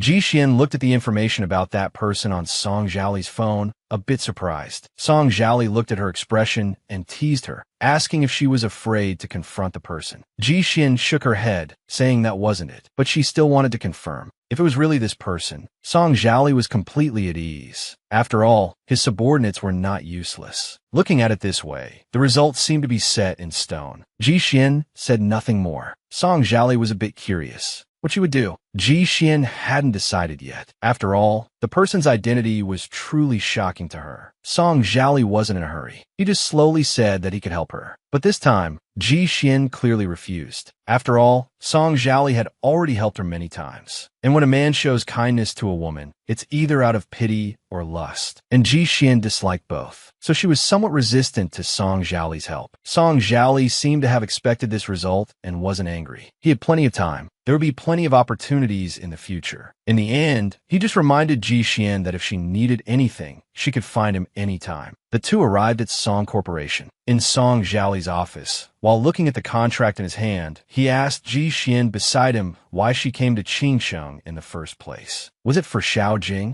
Ji Xian frankly told him it wasn't. It was because Wansheng offered a high price, so she came. Hearing this, Song Zhaoli let out a soft laugh. He seemed unsatisfied with this answer and continued to ask if there were any other reasons. Ji Xian's tone was calm. She told Song Zhaoli she wasn't a lovesick fool. Song Zhaoli looked at her. He asked her if she would come to Song Corporation if they offered her a higher price. Hearing this, Ji Xian was tempted. If what Song Zhaoli said was true, she could indeed consider it. After learning that Ji Xian's annual salary was 600,000, Song Zhaoli directly offered an annual salary of 1.2 million. He asked Ji Xian to complete the handover at Wansheng and then report to Song Corporation. But Ji Xian didn't agree immediately. She just told Song Zhaoli that she was grateful, but she also knew she wasn't worth that price. Song Zhaoli was a bit surprised. He didn't expect Ji Xian to refuse. Ji Xian's reason was that she wasn't complaining about having too much money, but that effort and reward should be proportional. If her position didn't match her worth, the money would become a deadly curse. After saying this, Ji Xian's phone rang. It was Wu Shu. The person on the other end was crying, asking Ji Xian to come to the police station. He had been arrested by the police for splashing paint. Ji Xian was a bit helpless, but agreed. After hanging up, she said goodbye to Song Zhaoli and left. As Ji Xian opened the door,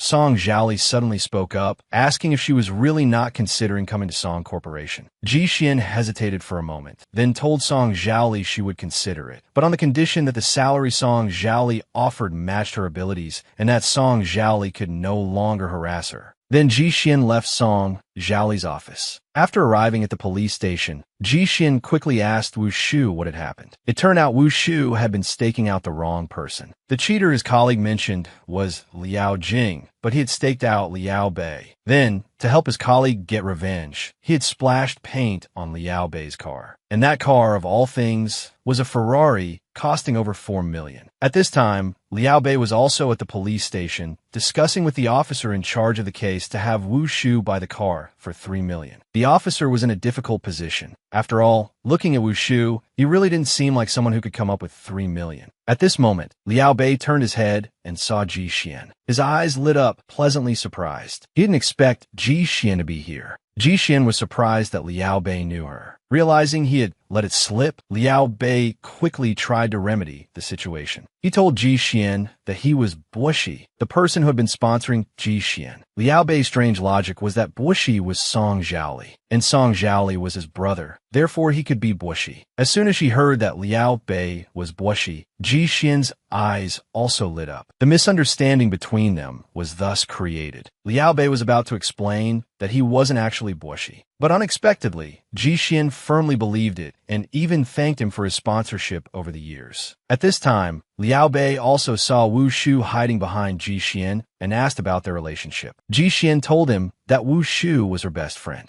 As for the compensation Wu Shu owed, they would definitely pay every cent. It just might take a bit longer. At this point, Liao Bei told the officer that he wanted to withdraw the case. He didn't want the compensation either. But Ji Xian felt that wasn't right. After all, it wasn't a small sum of money. Then Liao Bei looked at Wu Shu and proposed that Wu Shu be his caretaker for 2 months after which they would be even. Wu Shu felt a bit uneasy. Weren't 2 months a bit too short? After all, it was 3 million. Seeing this, Liao Bei proposed half a year. Then he hurriedly slipped away. Unexpectedly, just as he got out the door, he was caught up by Ji Xian. Ji Xian wanted Liao Bei's contact information. Liao Bei didn't refuse, but told her not to mention paying back the money again. After the two added each other as friends, Liao Bei immediately jumped into his sports car. He stepped on the gas and sped away. Wu Shu found it strange watching the back of Liao Bei's sports car. Why did Liao Bei look like he was running away? On the way back, Liao Bei called Song Zhaoli and asked him what his reaction would be if he did a good deed, and someone else took the credit for it. Song Zhaoli's tone was indifferent, just saying it would depend on what the good deed was. Liao Bei had no choice but to say it was about sponsoring Ji Xian's education. Hearing this, Song Zhaoli's expression darkened. He squeezed out 2 words through his teeth, courting death. Afterward, Liao Bei went to Song Zhaoli's office to plead for forgiveness. He told Song Zhaoli the whole story from beginning to end, then hugged Song Zhaoli's leg and started begging for mercy. But Song Zhaoli, with a dark face, cursed at him to get lost. While the two were entangled, Wu Shu called Liao Bei, saying that Ji Xian was at the police station. He wanted to ask for a day off. Liao Bei quickly asked what happened. Wu Shu told him that Ji Xian had been attacked by Xiao Jing's mother. After learning the reason, Liao Bei generously granted Wu Shu's leave. At this moment, Song Zhaoli's concern was almost written all over his face. He was a bit flustered by Liao Bei's teasing. After Wu Shu's matter was resolved, he called Liao Bei. After chatting for a bit, Liao Bei decided to bring Song Zhaoli along to Ji Xian's house for a barbecue. On the way home with Wu Shu was still frantically complaining about Xiao Jing's mother. Ji Xian tried to calm him down a bit. Wu Shu suddenly remembered he had forgotten something and went back to the car to get it. No sooner had Wu Shu left than Xiao Jing appeared. He rushed in front of Ji Xian, telling her he would make his mother apologize. Ji Xian dodged his touch and told Xiao Jing that she just wanted them to stay far away from her now. She didn't want to have anything to do with them anymore. Xiao Jing was completely enraged by her words. He grabbed Ji Xian's clothes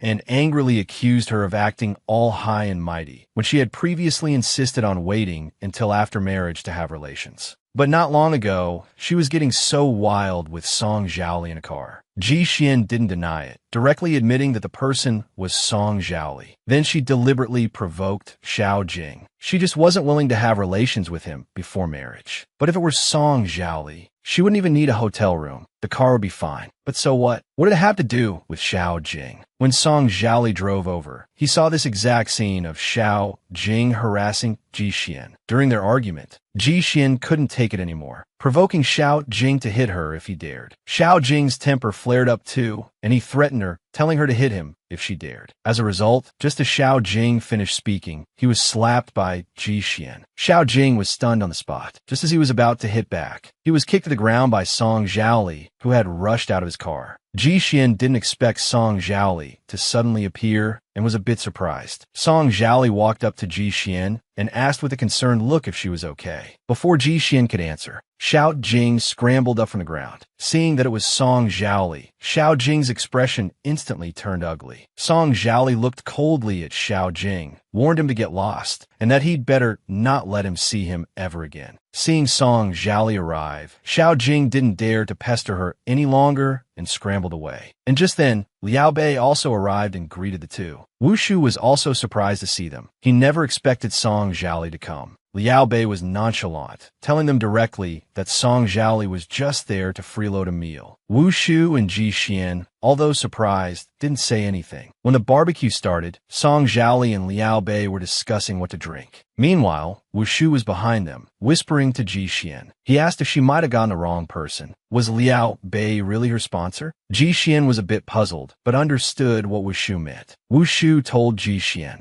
that Liao Bei was a regular at nightclubs and didn't seem like the type of person who would do something like this. But Ji Xian felt it was true. After all, even her mother, Zhao Lin, didn't know the sponsor's name, but Liao Bei knew. Just as the two were discussing it, Song Zhaoli suddenly walked over and asked if they needed help. Seeing this, Wu Shu tactfully made an excuse about needing to wash vegetables and left. Ji Xian, naturally, refused Song Zhaoli's kind offer again and also thanked him for his help earlier. But Song Zhaoli didn't leave right away. Instead, he walked behind Ji Xian and helped tidy her hair. As Song Zhaoli tidied her hair, he told her there was no need to be polite. After all, even without him, he believed Ji Xian could handle it herself. At this moment, Wu Shu, who was watching from the side, saw this scene and instantly became alert. Wasn't Song Zhaoli obviously flirting with Ji Xian? And Liao Bei was incredibly excited to see this. He quickly took out a small notebook to write it down, so he could use it to pick up girls in the future. Wu Shu, standing to the side, suddenly coughed, bringing them both back to reality. He reminded them they could sit down and start eating. Liao Bei, being very perceptive, had Song Zhaoli sit next to Ji Xian. After sitting down, Liao Bei looked at the food in front of him. His mouth watered. Ji Xian picked up a piece of beef and gave it to Liao Bei, asking him to taste it. As a result,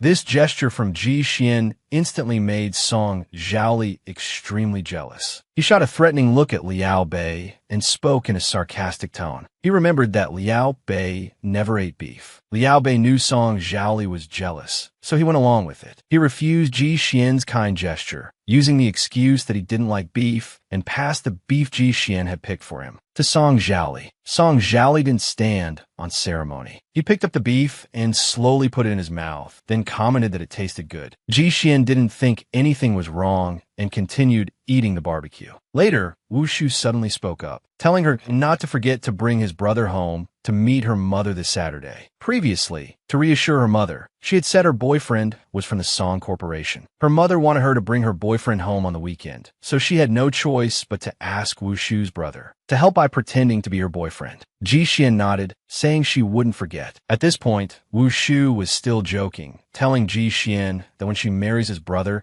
she must give him 2 big red envelopes. One as a gift for the new family title, and one as a matchmaker's fee. Hearing their conversation, Song Zhaoli's hand on the table clenched into a tight fist, and his expression became very gloomy. Liao Bei watched from the side, not daring to breathe, and shot Song Zhaoli a look, teasing him that someone had beaten him to it again. Others are the eternal second place, but he, Song Zhaoli, is the eternal other man. This teasing earned him a bone-chilling glare from Song Zhaoli. After the 4 of them finished eating, Liao Bei suddenly remembered he had also brought wine and took it out, asking if they wanted to have a drink. Ji Xian didn't refuse, but just said that she and Wu Shu were not heavy drinkers and could only have a little. Liao Bei didn't mind, saying however much they could drink was fine. Song Zhaoli sat to the side, lost in thought. Then Liao Bei walked over to Ji Xian with a wine bottle to pour her a drink. Ji Xian was pleasantly surprised and thanked Liao Bei. Liao Bei told her not to be so formal. Tonight, their main goal was to drink well, but not get drunk. Ji Xian downed the wine in her glass. She was surprised to find that the wine tasted quite good and couldn't help but have a few more glasses. As they drank and chatted, Ji Xian looked at Liao Bei and asked curiously why he had chosen the name Boshi for her back then. Did it have some other meaning? Ji Xian's eyes were full of expectation as she looked at Liao Bei. Song Zhaoli, seeing this from the side, had a dark expression. At that moment, he just wanted to beat Liao Bei to a pulp. Seeing Liao Bei's delayed response, Ji Xian thought he was unwilling to say. Little did she know that cold sweat was already beating on Liao Bei's forehead. Song Zhaoli, unable to watch any longer, spoke up and explained, Boshi, Chieshi, Bangji, Jieshi. Bo generally refers to an older brother, but here it means husband. Ji Xian had drunk a bit too much, and her mind couldn't quite process it. She had clearly asked Liao Bei, so why was Song Zhaoli answering? Wu Shu, seeing this, was also confused. He questioned Song Zhaoli why he was answering, since Ji Xian hadn't asked him. Liao Bei saw that the situation was getting awkward, and quickly cut in, saying that's enough drinking for today. Everyone should disperse. Then Liao Bei walked up to Song Zhaoli, intending to leave with him. But Song Zhaoli said he wanted to stay for a cup of tea before leaving. Liao Bei looked at Song Zhaoli, speechless, as if he didn't know that Song Zhaoli didn't want tea. He couldn't even be bothered to say it. Song Zhaoli's eyes urged Liao Bei to leave quickly. Liao Bei took the hint and dragged Wu Shu with him, offering to give Wu Shu a ride home. Wu Shu was a bit unhappy, thinking Liao Bei wanted him to pay him back now. Hearing this, Liao Bei quickly explained that he just wanted to give him a ride home. But Wu Shu was also a bit drunk and said he wanted to stay at Ji Xian's place tonight. Seeing this, Liao Bei quickly pulled him along, telling him that his driver was downstairs and could drop him off on the way. As Wu Shu was being dragged away, he was still protesting, shouting that he wanted to sleep with Ji Xian. After they left, Song Zhaoli poured Ji Xian a cup of tea, telling her to sober up. Ji Xian's mind was fuzzy. She asked Song Zhaoli where Wu Shu went. Song Zhaoli told her that Wu Shu was given a ride home by Liao Bei. Ji Xian took the tea and said thanks. She looked at Song Zhaoli, who still hadn't left, a bit puzzled. Everyone else had left. Why was he still here? Song Zhaoli didn't answer, but instead asked Ji Xian why she went to the police station tonight. Ji Xian told Song Zhaoli it was because Xiao Jing's mother had cornered her at the community entrance and spread rumors in front of many people, so she called the police. Hearing Xiao Jing's name, Song Zhaoli was displeased. Then Ji Xian said with a headache that Xiao Jing already knew her sugar daddy was Song Zhaoli. Song Zhaoli was unhappy with this title. He walked up to Ji Xian and reached out to stroke her face. Ji Xian, still in a daze, explained to him that it meant Song Zhaoli was her other man. Hearing this, Song Zhaoli chuckled, teasing her that if he were her other man, could she afford to keep him? Ji Xian, in her daze, asked, "Are you very expensive?" Song Zhaoli leaned in close to her, asking in a bewitching tone if she wanted to try. Unsurprisingly, the two started kissing again. In the heat of the moment, Ji Xian and Song Zhaoli spent their third passionate night together. After their tryst, the next morning, Ji Xian woke up in Song Zhaoli's arms. Looking at the drowsy person in his arms, Song Zhaoli propped his head up with one hand and watched her. Ji Xian looked like she didn't want to acknowledge what happened, and after being teased by Song Zhaoli, she closed her eyes and played dead. But Song Zhaoli didn't seem to plan on letting her go. He reached out and played with a strand of Ji Xian's hair, asking if she wasn't going to say something. But as soon as Ji Xian opened her mouth, she was interrupted by Song Zhaoli. It couldn't be something like, "Thank you," and then inviting him to a meal again, could it? Ji Xian turned her head away and rolled over to face away from Song Zhaoli. She stated clearly that they were both adults. For what happened last night, they were each half responsible, so they were even. However, Song Zhaoli seemed quite dissatisfied with this answer. He leaned in front of Ji Xian, his tone displeased. Ji Xian turned to look at him, not understanding what he wanted. Song Zhaoli leaned over Ji Xian, his gaze burning as he looked at her, asking Ji Xian, "Does this mean I can do whatever I want?" Feeling Song Zhaoli pressing down on her, Ji Xian couldn't help but feel nervous. Her mind started racing. With Song Zhaoli's status, he wouldn't ask her to do something like murder or arson, would he? What if he asked her to do something she couldn't do? What would she do then? Drinking really causes trouble. Seeing Ji Xian's nervous expression, the corners of Song Zhaoli's mouth lifted into a meaningful smile. He then got up and started getting dressed. While dressing, he told Ji Xian that he hadn't thought of it yet, how this matter should be handled. Song Zhaoli told Ji Xian that this time, she could consider it as owing him a favor. When he thought of how he wanted her to repay it, he would contact her. Ji Xian was stunned to hear this. How did it become her owing Song Zhaoli a favor? Hearing this, Song Zhaoli began to use his ability to talk nonsense and twist the truth. Right now, Ji Xian has a boyfriend, but he is single. In this relationship, no matter how you look at it, he, Song Zhaoli, was the one at a disadvantage. Hearing Song Zhaoli's words, Ji Xian was instantly dumbfounded. This was pure sophistry. How did it become him, Song Zhaoli, being at a disadvantage? Clearly, last night he also, before Ji Xian could finish, her phone started ringing. Song Zhaoli, while adjusting his clothes, casually reminded Ji Xian that her phone was ringing. It would be better to answer it first. Ji Xian answered the phone. The person on the other end was Wu Shu. Seeing her answer the phone, Song Zhaoli also moved closer to her, sitting on the bed and staring intently at Ji Xian, trying to hear the content of the call. Wu Shu told Ji Xian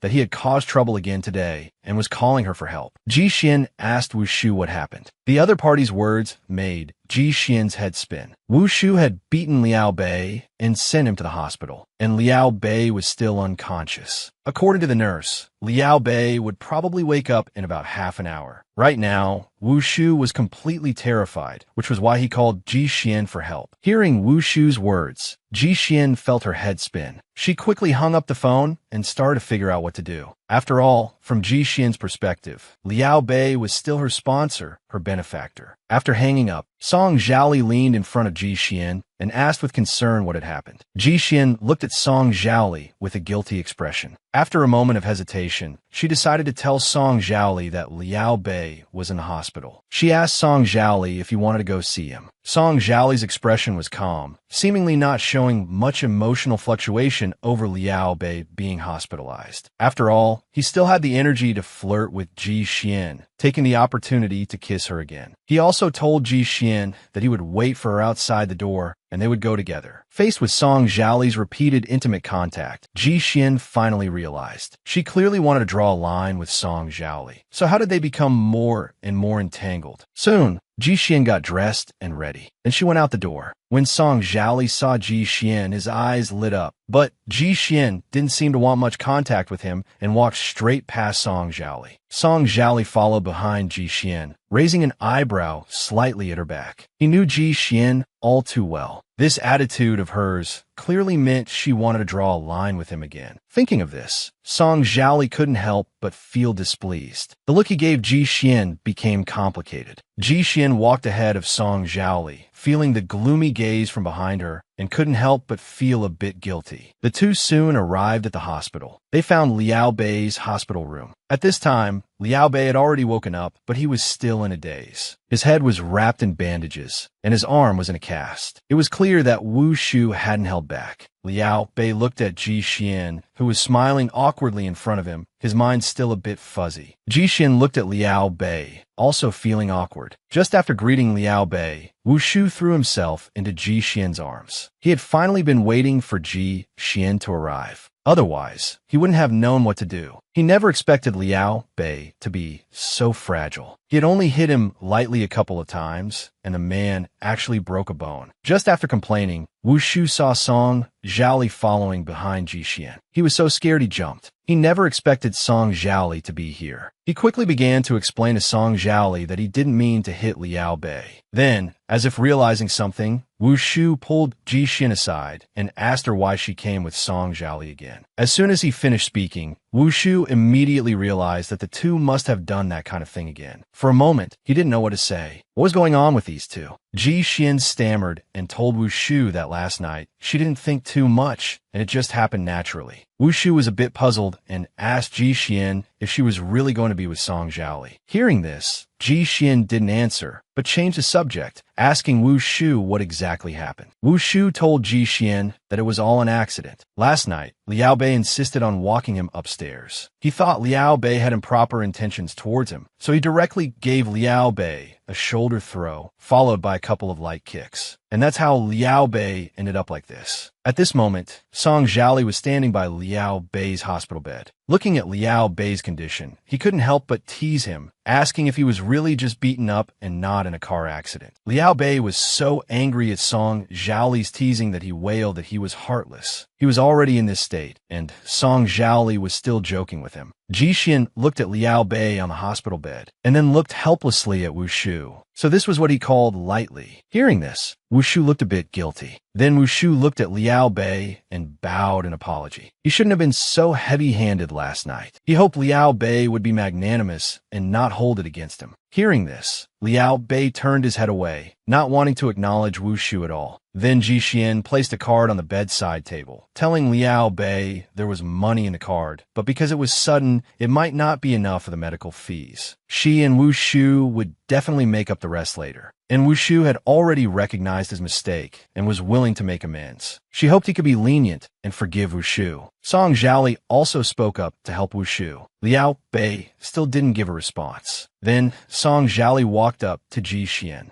and told her to take Wu Shu home to rest, since Wu Shu had been up all night. But Ji Xian refused. After all, Wu Shu was indeed at fault in this matter. Regardless of whether Liao Bei forgave him or not, they had to do what needed to be done. So it was better for them to be the caregivers. As soon as she finished speaking, Ji Xian received a text message on her phone. It was from an unknown number. The message said he had information on Ji Xian's father's whereabouts and wanted Ji Xian to prepare 500,000 to buy the information. Hearing Ji Xian say she wanted to take care of Liao Bei, Song Zhaoli's expression clearly changed. He persuaded Ji Xian that she was so busy she shouldn't worry about these things. Ji Xian wanted to say more, but was directly interrupted by Song Zhaoli. Song Zhaoli directly stated that Liao Bei wouldn't mind. Poor Liao Bei had no right to speak from the side. He was about to open his mouth, but was scared into silence by a look from Song Zhaoli. Seeing this, Liao Bei quickly changed his tune, saying he didn't mind. Ji Xian's face lit up. She thanked Song Zhaoli and Liao Bei for their understanding. She and Wu Shu would definitely make up the rest of the money as soon as possible. Wu Shu was still apologizing to Liao Bei, saying he would definitely pay attention to his strength next time. Hearing Wu Shu's words, Ji Xian was a bit helpless. He's planning for next time? Before Ji Xian could say more, Wu Shu directly pulled her away. After leaving the room, Ji Xian and Wu Shu walked down the hospital corridor. She couldn't help but start lecturing him. Wu Shu's father had made him practice martial arts to build up his body, but now Wu Shu was actually using it to bully the weak. Ji Xian's words made Wu Shu feel ashamed, and he repeatedly said he really knew he was wrong this time. He definitely wouldn't let Ji Xian pay for those medical expenses. After saying this, Wu Shu suddenly remembered that Ji Xian seemed to have received a text message earlier. After reading it, Ji Xian's expression had turned ugly. Wu Shu asked Ji Xian what the text was. Ji Xian told Wu Shu it was from Xiao Jing. He had been using a strange number to send her cryptic text messages. She had originally planned to deal with Xiao Jing after she was less busy, but it seemed she couldn't wait any longer. After hearing this, Wu Shu was also furious. Who would have thought Xiao Jing could be so disgusting? If Ji Xian needed it, he would help her beat Xiao Jing up to let off some steam. Hearing Wu Shu's words, Ji Xian was a bit helpless. She pinched his cheek and asked irritably if he hadn't learned his lesson, having just put someone in the hospital not long ago. Wu Shu rubbed his face and said pitifully that he was just worried about Ji Xian. Ji Xian told him not to worry, that she could handle everything. During their conversation, Song Zhaoli also walked out of the hospital room and happened to overhear their conversation. That night in the parking lot, a black car stopped in front of Ji Xian. The window slowly rolled down. The person in the car was President Wang. Ji Xian had asked him to meet to deal with Xiao Jing. She told President Wang directly that she was going to deal with Xiao Jing, but might involve his wife. That's why she asked President Wang to meet and explain in advance. Moreover, Ji Xian had already guessed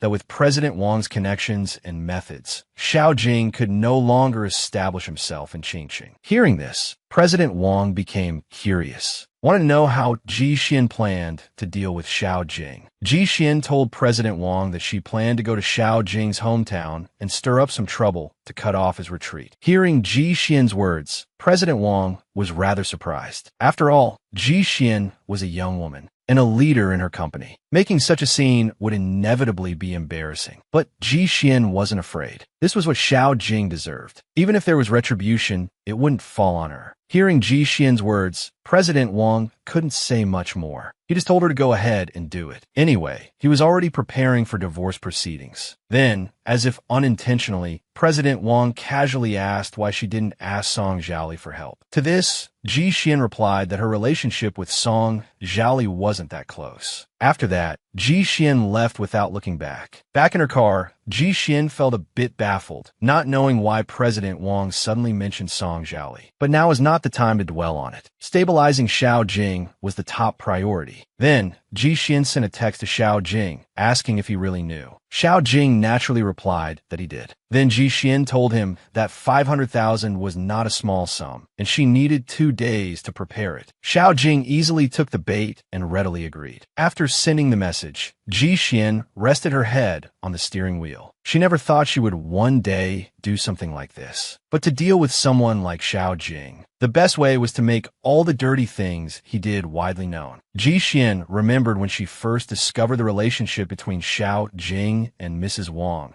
Xiao Jing kept making excuses for himself, saying it was for their future. By pleasing Mrs. Wang, he could get a promotion and a raise. Naturally, Ji Xian didn't believe his nonsense and directly told Xiao Jing to cancel the wedding. But hearing this, Xiao Jing became angry and ashamed, accusing Ji Xian of thinking she was so great. With such a small monthly salary, she still had to pay off her father's debts. If it weren't for him, who else would want her? The consequence of Xiao Jing saying that was a slap from Ji Xian. Thinking about all this, Ji Xian's teeth itched with hatred for Xiao Jing. Not only did he cheat to take a shortcut, he could also shamelessly threaten her again and again. If Ji Xian could tolerate this, she wouldn't be Ji Xian. The next day, Ji Xian slept until the afternoon. As soon as she woke up, she received a call from Wu Shu. She groggily opened her eyes and answered the phone. On the other end of the line was Wu Shu's surprised voice, asking her if she was responsible for what happened to Xiao Jing. Ji Xian was stunned, not knowing what specific incident Wu Shu was talking about. Wu Shu told her that all of Xiao Jing's relatives in his hometown now knew about the awful things he had done. Now, Xiao Jing's hometown was in an uproar. After hearing Wu Shu's words, Ji Xian wasn't very surprised. She just calmly told him she knew, because she was indeed the one who did it. The previous night, Ji Xian had gone to Xiao Jing's hometown and distributed flyers, detailing the awful things Xiao Jing had done from door to door. This way, the fact that Xiao Jing was fired for having an affair with President Wang's wife would become known to everyone. Then, Xiao Jing wouldn't be able to establish himself in his hometown either. Then he told her that Xiao Jing had also been beaten up. His new company had also fired him because of these incidents. The reason Wu Shu knew all this was because his cousin was close platonic friends with Xiao Jing's distant female cousin. And not only did Wu Shu know about Xiao Jing being beaten, he also had photos of Xiao Jing after the beating. He asked Ji Xian if he should send her the photos for her to see. Ji Xian didn't refuse. After hanging up, Wu Shu sent the photos over. The photos not only captured Xiao Jing, but also Qiu Ling. And the location was the alley at the entrance of Ji Xian's residential complex. Ji Xian immediately began to suspect that this was probably Song Zhaoli's doing. She just didn't understand why Song Zhaoli would do this. Meanwhile, in the hospital, the bandages on Liao Bei's face had been removed. He was admiring his own beauty in the mirror. After seeing that his face was not damaged, Liao Bei finally breathed a sigh of relief. And Song Zhaoli was standing by Liao Bei's hospital bed. Looking at his phone, Liao Bei also found out about Ji Xian going to Xiao Jing's hometown to distribute flyers. He hadn't expected Ji Xian to be so ruthless. She didn't sleep all night because of this. She really believes in an eye for an eye. Hearing Liao Bei's comment, Song Zhaoli was displeased. There's nothing wrong with an eye for an eye. You can't expect her to be a pushover and let people walk all over her. Hearing this, Liao Bei became curious. Since Song Zhaoli cared so much about Ji Xian, why didn't he just step in and help her? To this, Song Zhaoli didn't answer directly. While peeling an apple, he asked Liao Bei in return if someone stabbed him, would he want to stab them back himself, or have someone else do it for him? Hearing Song Zhaoli's words, Liao Bei immediately said he understood. Song Zhaoli was a bit suspicious. What exactly did he understand? Then, Liao Bei confidently told him he understood. Song Zhaoli looked innocent and naive, but was actually old and cunning. Hearing Liao Bei's words, Song Zhaoli was suddenly speechless. He also raised the fruit knife in his hand, as if he was about to stab Liao Bei to death. He was now starting to think that Uncle Wu had been too lenient back then. He should have hit him harder to knock some sense into him. Seeing Song Zhaoli like this, Liao Bei quickly begged for mercy and dropped his earlier flippant tone, asking if Song Zhaoli really planned to be a hands-off manager. But as soon as he finished speaking, Song Zhaoli received a message from Ji Xian, asking if he had arranged for people to beat up Xiao Jing. Song Zhaoli saw the message, and the corners of his mouth lifted slightly. He began to think about how best to reply to Ji Xian. Song Zhaoli didn't reply to Ji Xian's text. Instead, he called her directly. Ji Xian was a little surprised to see Song Zhaoli's name on her phone's caller ID. She didn't know why he was suddenly calling. She answered the phone. On the other end, Song Zhaoli was unhurried, just asking if she was hungry. Ji Xian had no intention of making small talk and immediately asked where he was. Song Zhaoli smiled faintly and told her to go to the window and look. Ji Xian did as he said, went to the window and looked down to see Song Zhaoli downstairs. Seeing Ji Xian, Song Zhaoli looked up, gave her a slight smile, and greeted her. Ji Xian was startled. She hadn't expected Song Zhaoli to come and was suddenly flustered. She told him she hadn't changed her clothes yet and asked him to wait for her. Song Zhaoli, however, remained unhurried, telling Ji Xian to take her time getting ready. After changing her clothes, Ji Xian came downstairs. The moment their eyes met, the atmosphere was a bit delicate. Then, Song Jiali was the first to break the silence, asking Ji Xian if she had eaten dinner. After learning she hadn't eaten, he naturally began to invite her to eat with him. To show his gentlemanly side, Song Jiali gave the choice to Ji Xian. However, Ji Xian chose the noodle shop at the entrance of the residential complex. This made Song Jiali a little unhappy. He wanted to go somewhere farther away, so he could spend more time with Ji Xian.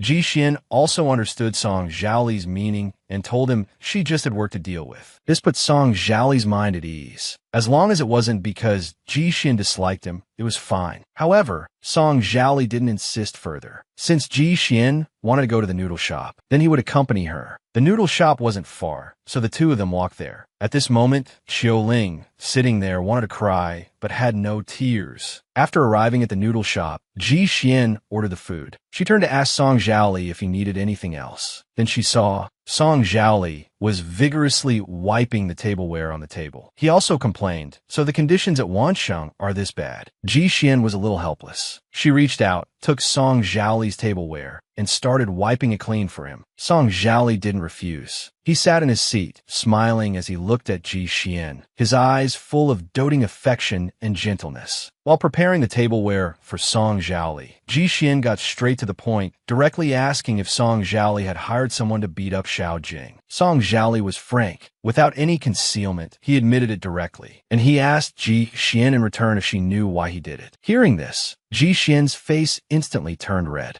After all, Song Jiali had no grudge against Xiao Jing. The reason he would do this was obvious. It was for her. Thinking of this, the blush on Ji Xian's face deepened. She couldn't help but feel flattered. She opened her mouth to thank Song Jiali. Hearing this, Song Jiali felt the urge to tease her again. He asked Ji Xian in return, was her way of thanking him just to treat him to a bowl of noodles? Ji Xian shook her head, indicating of course not. Song Jiali didn't continue this topic, but instead pressed her to answer his previous question. Why exactly did he do it? Seeing that Ji Xian still wouldn't speak, Song Jiali was relentless, asking if she didn't dare to say it or didn't want to face it. After a moment of silence, Ji Xian spoke and told Song Jiali she already had a boyfriend. It was Wu Shu's cousin, and they were very much in love. She couldn't do anything to betray him. Hearing this, Song Jiali let out a soft laugh. He asked Ji Xian in return, then why did she sleep with him the other day? Hearing Song Jiali's words, Ji Xian froze on the spot. She had no idea how to answer. Seeing her stunned look, Song Jiali smiled even more happily, and it seemed he had no intention of letting Ji Xian off the hook, continuing to press her for an explanation. Ji Xian was embarrassed by the question.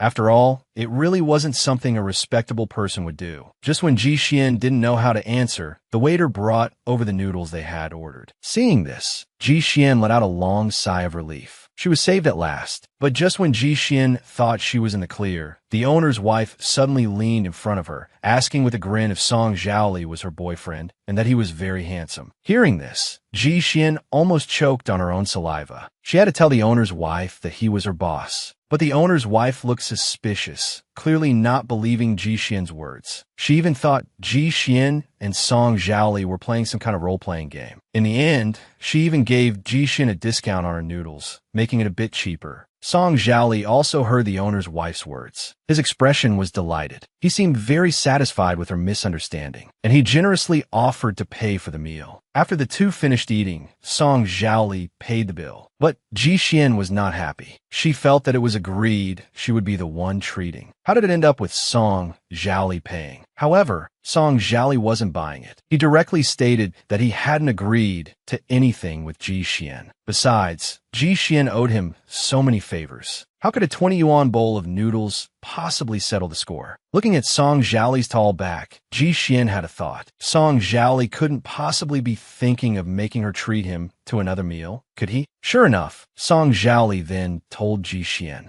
to treat him again next time. Ji Xian had no choice but to agree. After hearing this, Song Jiali turned to look at Ji Xian. In a serious tone, he told Ji Xian that Xiao Jing would not bother her anymore, and he advised Ji Xian not to dwell on the past anymore. What's past is past. People have to keep looking forward. Hearing Song Jiali's words, Ji Xian was also quite moved. After a long silence, she lowered her head and softly thanked Song Jiali. After parting with Song Jiali, Ji Xian walked out of the noodle shop. On her way home, his words kept replaying in her mind. Look forward, but what lies ahead? How did she really see Song Zhaoli? At the beginning of that night, she was indeed a bit drunk. But later, after she sobered up, she didn't refuse either, but let things take their course. Ji Xian realized that her feelings for Song Zhaoli were not as simple as she claimed. She might really have feelings for Song Zhaoli. Meanwhile, Song Zhaoli was sitting in the car, his mind filled with thoughts as he looked at the bustling night view outside the window. Xiao Ling was driving in the front, seeing Song Zhaoli's expression in the rearview mirror. After a moment of silence, he still asked him if he liked Ji Xian. Song Zhaoli didn't answer directly. Instead, he took a cigarette from his pocket and lit it. After taking a deep drag, he asked Xiao Ling in return, "Is it that obvious?" After returning from the restaurant, Ji Xian went home and tidied up. She remembered that tomorrow was Saturday, and she had arranged for Wu Shu's cousin, Wu Ruwei, to pretend to be her boyfriend and go home with her. In order not to mess things up, it seemed she had to go to bed early tonight. But just as Ji Xian was about to go to bed, she received a text message from Xiao Ling on her phone, asking if she had other plans for Saturday tomorrow. Seeing the message from Xiao Ling, Ji Xian was a little confused, not knowing what Xiao Ling was up to. But what Ji Xian didn't know was that Xiao Ling's account had long been taken over by Song Zhaoli. The one sending her messages was not Xiao Ling at all, but Song Zhaoli. And when Song Zhaoli saw Ji Xian's reply, the message about going home with her boyfriend to see her mother, his face instantly darkened, becoming quite ugly. The hand holding the phone was even trembling from gripping it too tightly. Early the next morning, Ji Xian met with Wu Ruwei. As soon as they met, Ji Xian politely thanked Wu Ruwei. Wu Ruwei, however, didn't think much of it. For him, it was just a small favor. He even assured Ji Xian that he could definitely play the role of a perfect boyfriend well, to make Ji Xian's mother feel that if they were break up, it would be Ji Xian's fault. Then, the two went to Ji Xian's home together. As soon as Wu Ruwei entered, he greeted Zhao Lin and even brought her a gift. Zhao Lin's first impression of Wu Ruwei was also good. Wu Ruwei was indeed dedicated. With just a few words, he had Zhao Lin beaming with joy. Seeing this, Ji Xian also relaxed a little. It seemed that Zhao Lin could finally be at ease. Just as the two of them were getting along happily, there was a knock on the door. Ji Xian went to open the door. Standing outside was Song Zhaoli. Ji Xian was a bit surprised to see Song Zhaoli, not expecting him to come. Wu Ruwei was also a little surprised to see Song Zhaoli. After all, Song Zhaoli was his boss. When Song Zhaoli saw Wu Ruwei, his face immediately darkened. In a sarcastic tone, he asked if he was dating Ji Xian. Wu Ruwei didn't know what had gotten into Song Zhaoli. He just nodded stiffly. Xiao Ling, who was standing to the side, saw this and couldn't help but complain inwardly. Song Zhaoli was acting like the other man again. Seeing this, Ji Xian quickly pulled him away. As she led him away, she asked him what he wanted with her. Song Zhaoli told Ji Xian irritably that he was looking for her for official business, of course. It couldn't possibly be for personal matters. Ji Xian suddenly felt he was being unreasonable, but she couldn't refuse him. She muttered to herself, Song Zhaoli had better have something so urgent that it had to be resolved on a weekend. But when Song Zhaoli spoke, he asked Ji Xian if Wu Ruwei was the boyfriend she had mentioned. Hearing this, Ji Xian felt a little guilty, but she stubbornly told Song Zhaoli that Wu Ruwei was her boyfriend. Hearing her words, Song Zhaoli was slightly stunned. After a moment, he asked her what she thought of Wu Ruwei. Ji Xian thought for a moment and told Song Zhaoli that Wu Ruwei was a good person and also witty and humorous. A pretty good guy. Hearing Ji Xian's assessment of Wu Ruwei, Song Zhaoli felt even worse. He directly told Ji Xian to get in the car with him to talk. He didn't want to hear Ji Xian praise another man anymore. Ji Xian was baffled by Song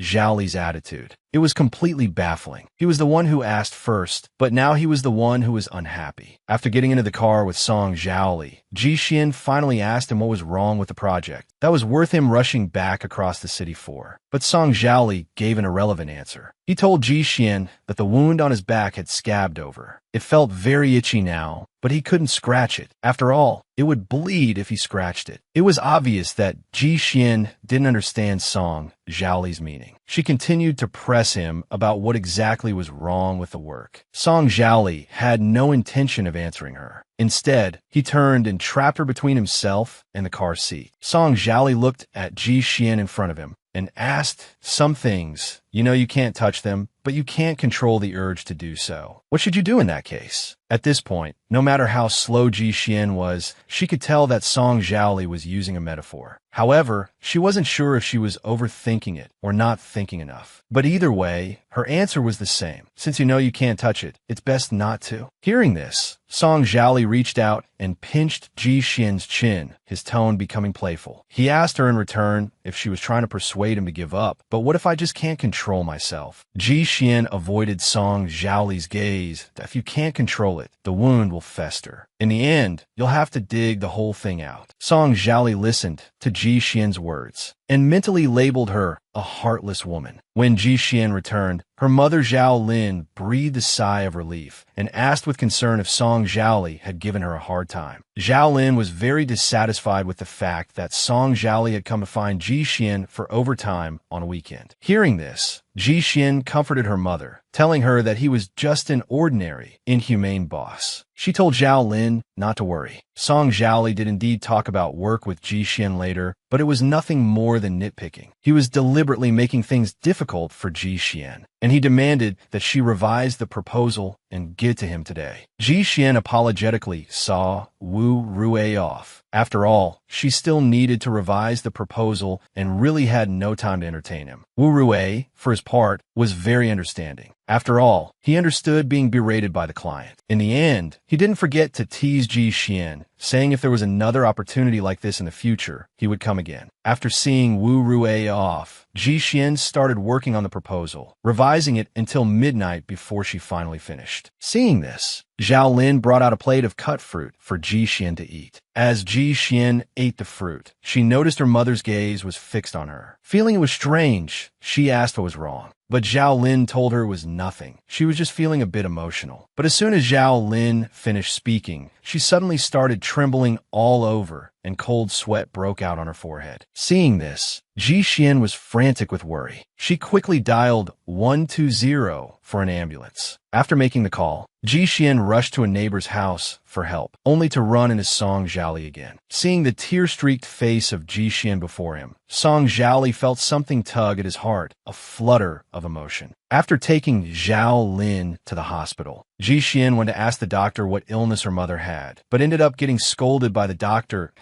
As a child, you don't even know what illness your own mother has. You're far too irresponsible. Hearing the doctor's words, Song Zhaoli was instantly displeased and retorted. He subtly, and not so subtly, criticized the doctor's professional conduct. The doctor didn't argue with him. He told the two that Zhao Lin had uremia and could only be treated with a kidney transplant. However, there was no suitable kidney donor available at the moment, so they could only wait. Hearing the doctor's words, Ji Xian was thunderstruck. She could never have imagined that her mother would have uremia. Seeing her emotional state, Song Zhaoli quickly pulled her out of the doctor's office. In a hospital corridor, Ji Xian still didn't forget to update Song Zhaoli on work. She told him that she had already sent the revised proposal to his email and asked him to check it when he had time. Song Zhaoli told Ji Xian that he had already seen the proposal. It was done very well and had been approved. Hearing this, Ji Xian didn't say much, but instead apologized to Song Zhaoli. Song Zhaoli didn't say much, just told Ji Xian that he would figure something out about the kidney donor. Hearing Song Zhaoli's words, Ji Xian didn't feel particularly happy. Instead, she asked Song Zhaoli in return, "What is it that you really want from me?"